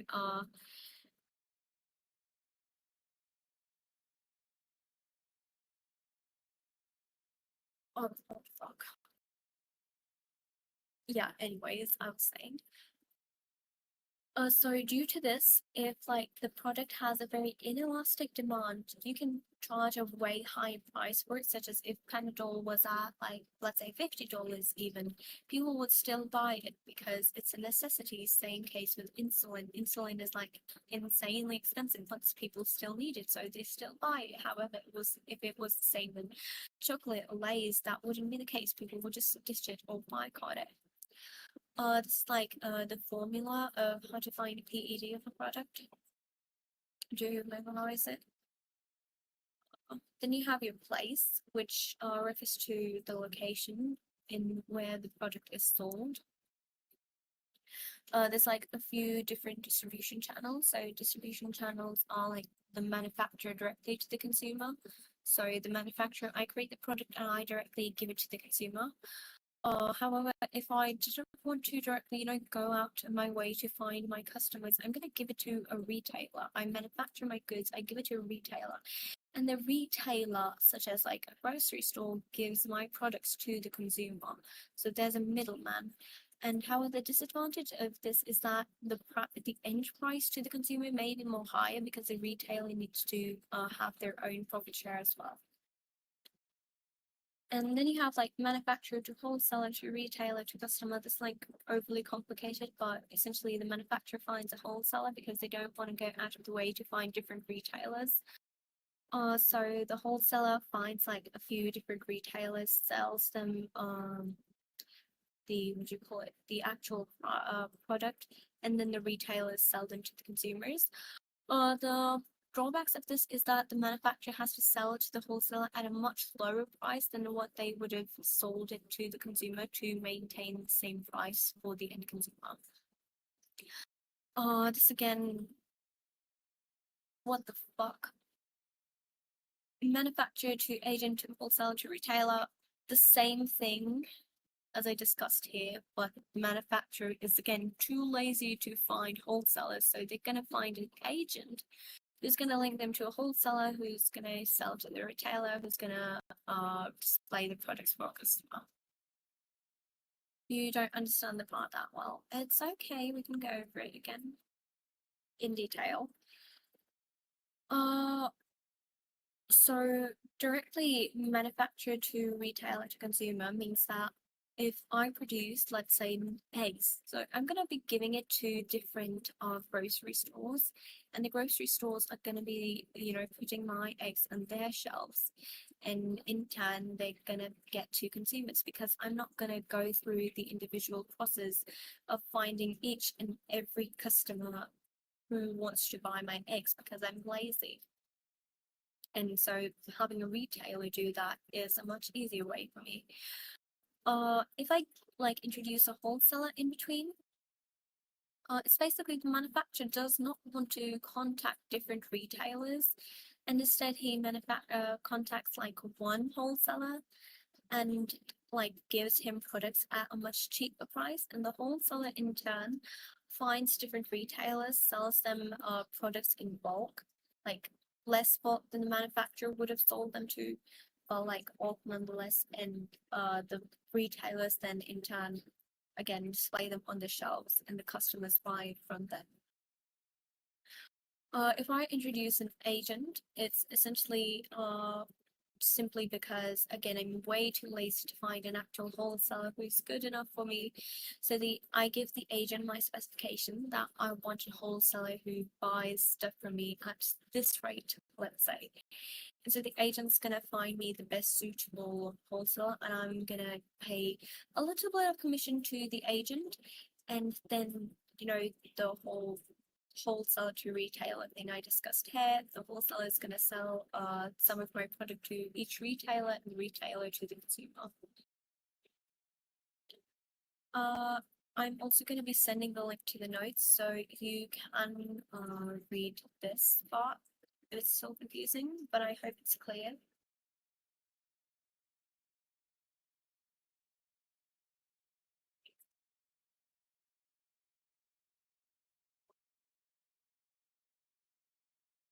Agent cards aren't only for selling in foreign markets, but they are usually used in foreign markets, yes.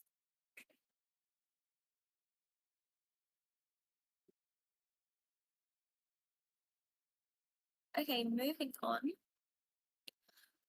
What affects place decisions? There's a lot of factors. Number one is the type of product. So if it's sold to producers and other, the type of product.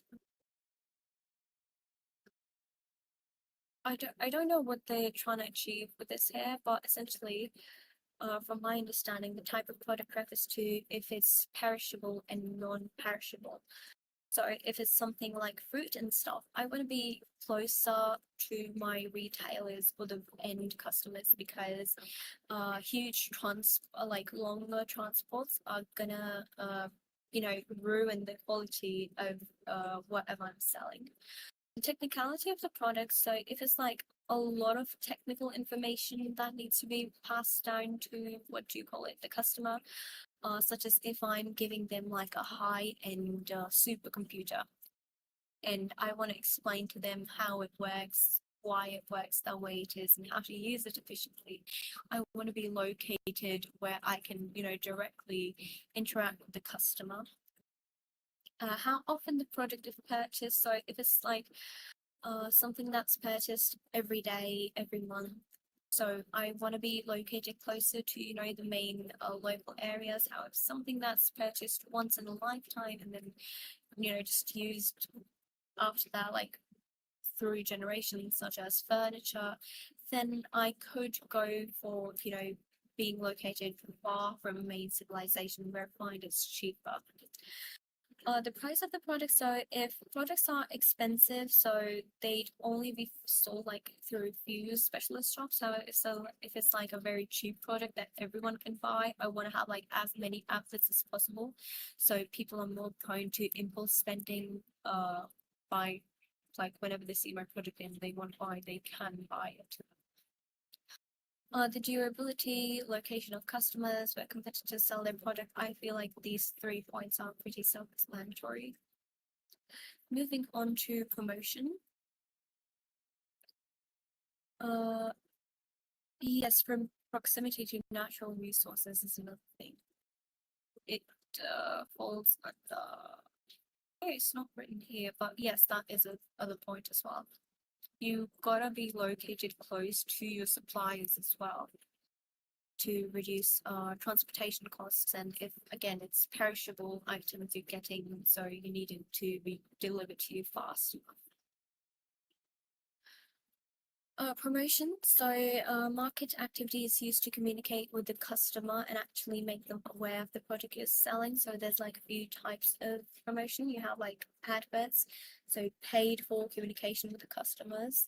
So you like billboards, magazines, TV ads, commercials, etc.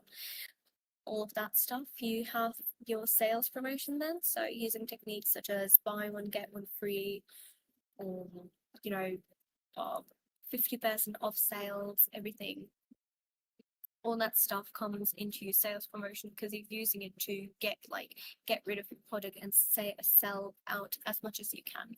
You have below the line promotion, which is like promotion that isn't like paid for communication, but it uses like different incentives to encourage the customers to buy, like coupons, vouchers, loyalty schemes, gift cards, etc.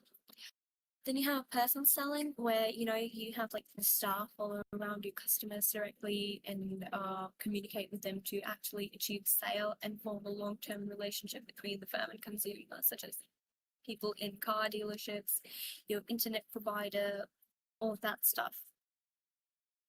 And then you have like direct mail, such as like mail shots, printed materials, flying, newsletters, brochures, which are like directly sent to the customer who are enrolled into whatever your scheme or campaign is. Then you have like sponsorships, which are payment by a business to have its name or like brand associated with events it knows people are going to watch, such as how Formula One drivers have a lot of brands on their helmets and the cars. So the brands essentially just pay the drivers and their companies to display their name because they know that people are going to see them names, because like whoever's watching the race is going to see like the Windows HP displayed in Ferrari and everything. That is called sponsorship. What affects promotional decisions is basically the stage of the product on the PLC. So different stages will require different promotional strategies. The nature of the product, if it's a consumer good, a firm could use persuasive advertising and like billboards, TV commercials. Producer goods would have like bulk buy discounts to encourage more sales. The kind of product it is, and I'm just reading, I just realized. The nature of the product, like in a sense that if it's like a consumer good, like something that's more of a luxury and isn't really needed, a firm could try like use more persuasive sorts of advertising, such as like TV ads, billboards, etc., that draws people into buying the product. However, if it's like a producer good that producers need, they will have like more bulk buy discounts. So if you buy like 100 units, you're gonna get like 20% off, or those kind of promotions depending on what you're selling, why you're selling it. The nature of the target market. So for example, if it's like a really lower income, okay, you know what, if you guys want, I'm just going to be skimming over it, then more easy for me. And then we have cost effectiveness, which is like money put into promotion and does it actually get you more returns on whatever you're promoting. So yeah. Then you have like technology in the marketing mix. So technology does play an important part these days in modern e-commerce because it's more accessible for people to, buy products or get more information on said products. So it's difficult for firms to, sort of try and mislead or persuade the people the way they used to like a couple of years ago. But this also opens gateway to more sales, reaching more demographics, and as well as, encouraging impulse spending, such as, the online shopping addict, what do you call it? Like the online shopping addiction people have these days. It's like just impulse spending, but romanticized. So like websites like Amazon, eBay are like online retailers, and it's favored because it's cheaper. They don't need to actually ship out the products. They can just like give it to Amazon and stuff and list it there, and then Amazon takes care of the rest of the shipping and everything. And they have like 24/7 availability, so you can place the order at any time and you feel like, oh yes, it's dispatched right away, I'm gonna get it soon.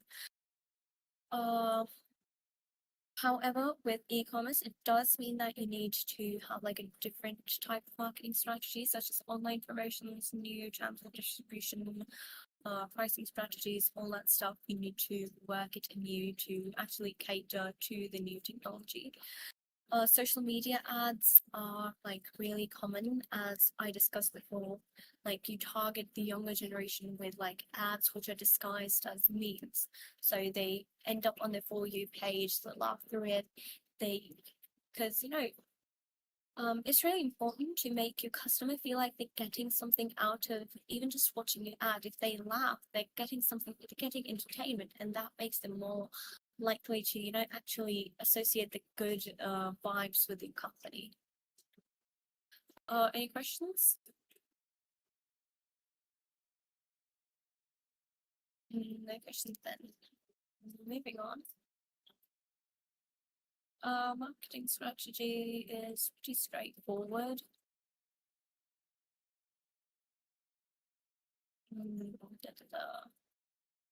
Yeah, again, we've done all of this before. There's like market knowledge. This is like the entrepreneurship chapter, and this is just like the franchisee chapter. Then you have your joint ventures here. We've done all of this before. We have chapter 3 done, skipping chapter 4 and chapter 5 since Zizi's done it. We're moving on to our last chapter, which is economic issues. Okay, guys, the last stretch. Now, the business has what is known as the trade cycle. Now, an economy is not always, going through growth. There's like different,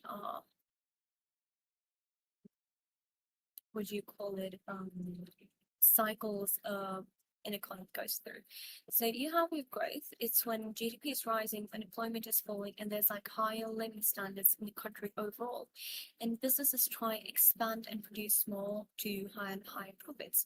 Boom is when GDP is at its highest and there's so much spending, and this causes inflation to rapidly rise since business costs will rise and firms will become worried because with costs rising, that means they've got to push their prices up to retain the same amount of profit. And then you fall into recession because GDP starts to fall due to high prices. And since demand and spending falls, firms start cutting back on production. And as a result, downsizing, cutting back production results in, a lot of unemployment and a lack of GDP being made. And then you have like a year slump, which is when GDP is really low and prices start to fall, which is also known as deflation. And so unemployment reaches its peaks, and many businesses, especially new businesses, cannot survive in this period and must close down due to the very low demand level and low purchasing power of the majority of your customers.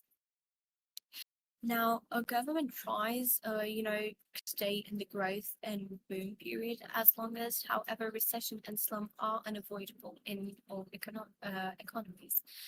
Now, economic objectives are, maintaining economic growth by, what? Oh, okay, this is not a separate point, yeah. Objectives of economies are, maintaining economic growth, achieving stability, and, reducing unemployment so people remain employed. There's more GDP per capita, and, maintaining a balance of payments and stability so people don't feel like they're, struggling to survive, and, just overall reduce income inequality, and have like blur the line between blur the divide between the classes, divide between your upper class and your lower class, so everyone is like on an equal footing. Oh wait, what the hell? Yeah, anyways, then you have your government economic policies, which is essentially like government taking on different forms of policies to ensure that the economy remains functional and exploitative as possible.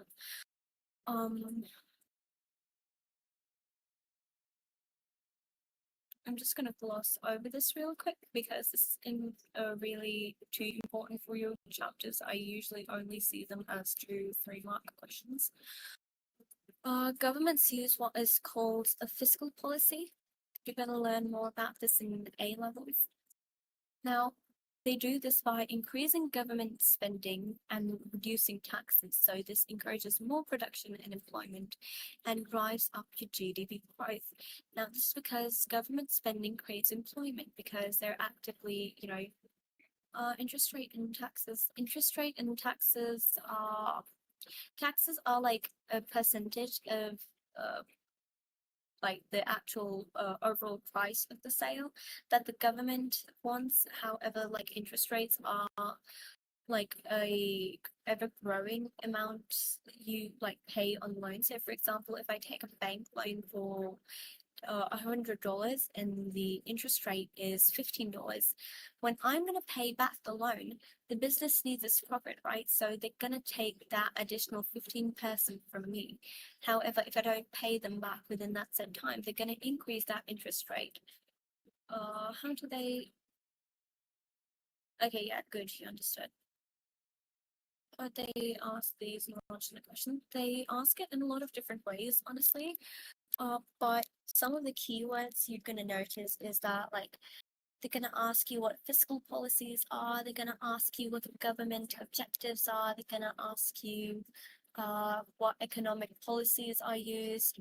And so you've got to keep in mind all of these keywords, and the rest of the question when it follows they're gonna either like in the 1 2 marker questions they're gonna ask, for example, explain how, like not explain but identify ways that government would use economic policies to better an economy.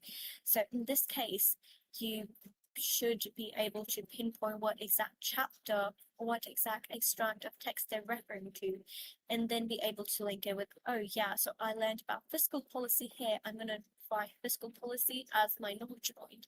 And then if you gotta analyze it in a 3 marker, so you're gonna just like briefly explain, like here, by increasing government spending and reducing taxes, it will encourage more production and increase employment. That's going to be a full answer. Does that make sense? Okay, yay.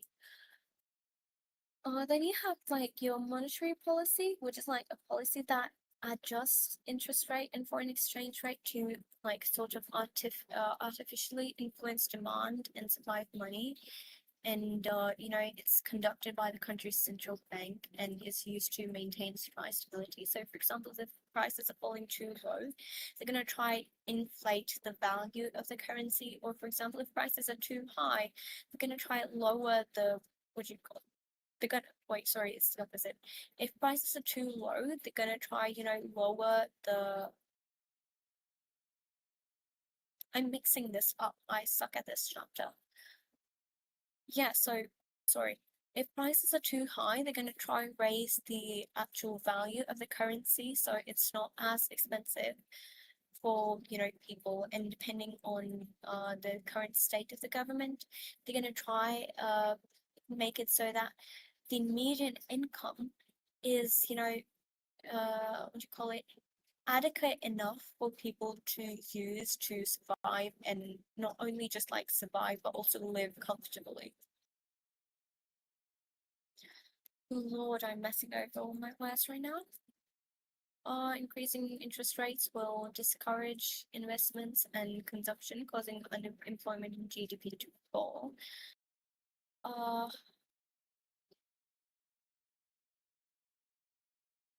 don't know why they did this. It's usually not for that. It's usually to create price stability. But just remember this in case then, I guess. Because usually monetary prices are to ensure that prices remain equal and there's no income inequality among people. But then you have like supply side policies, which are like both fiscal and monetary policies, which like directly affect demand, but like the policies which influence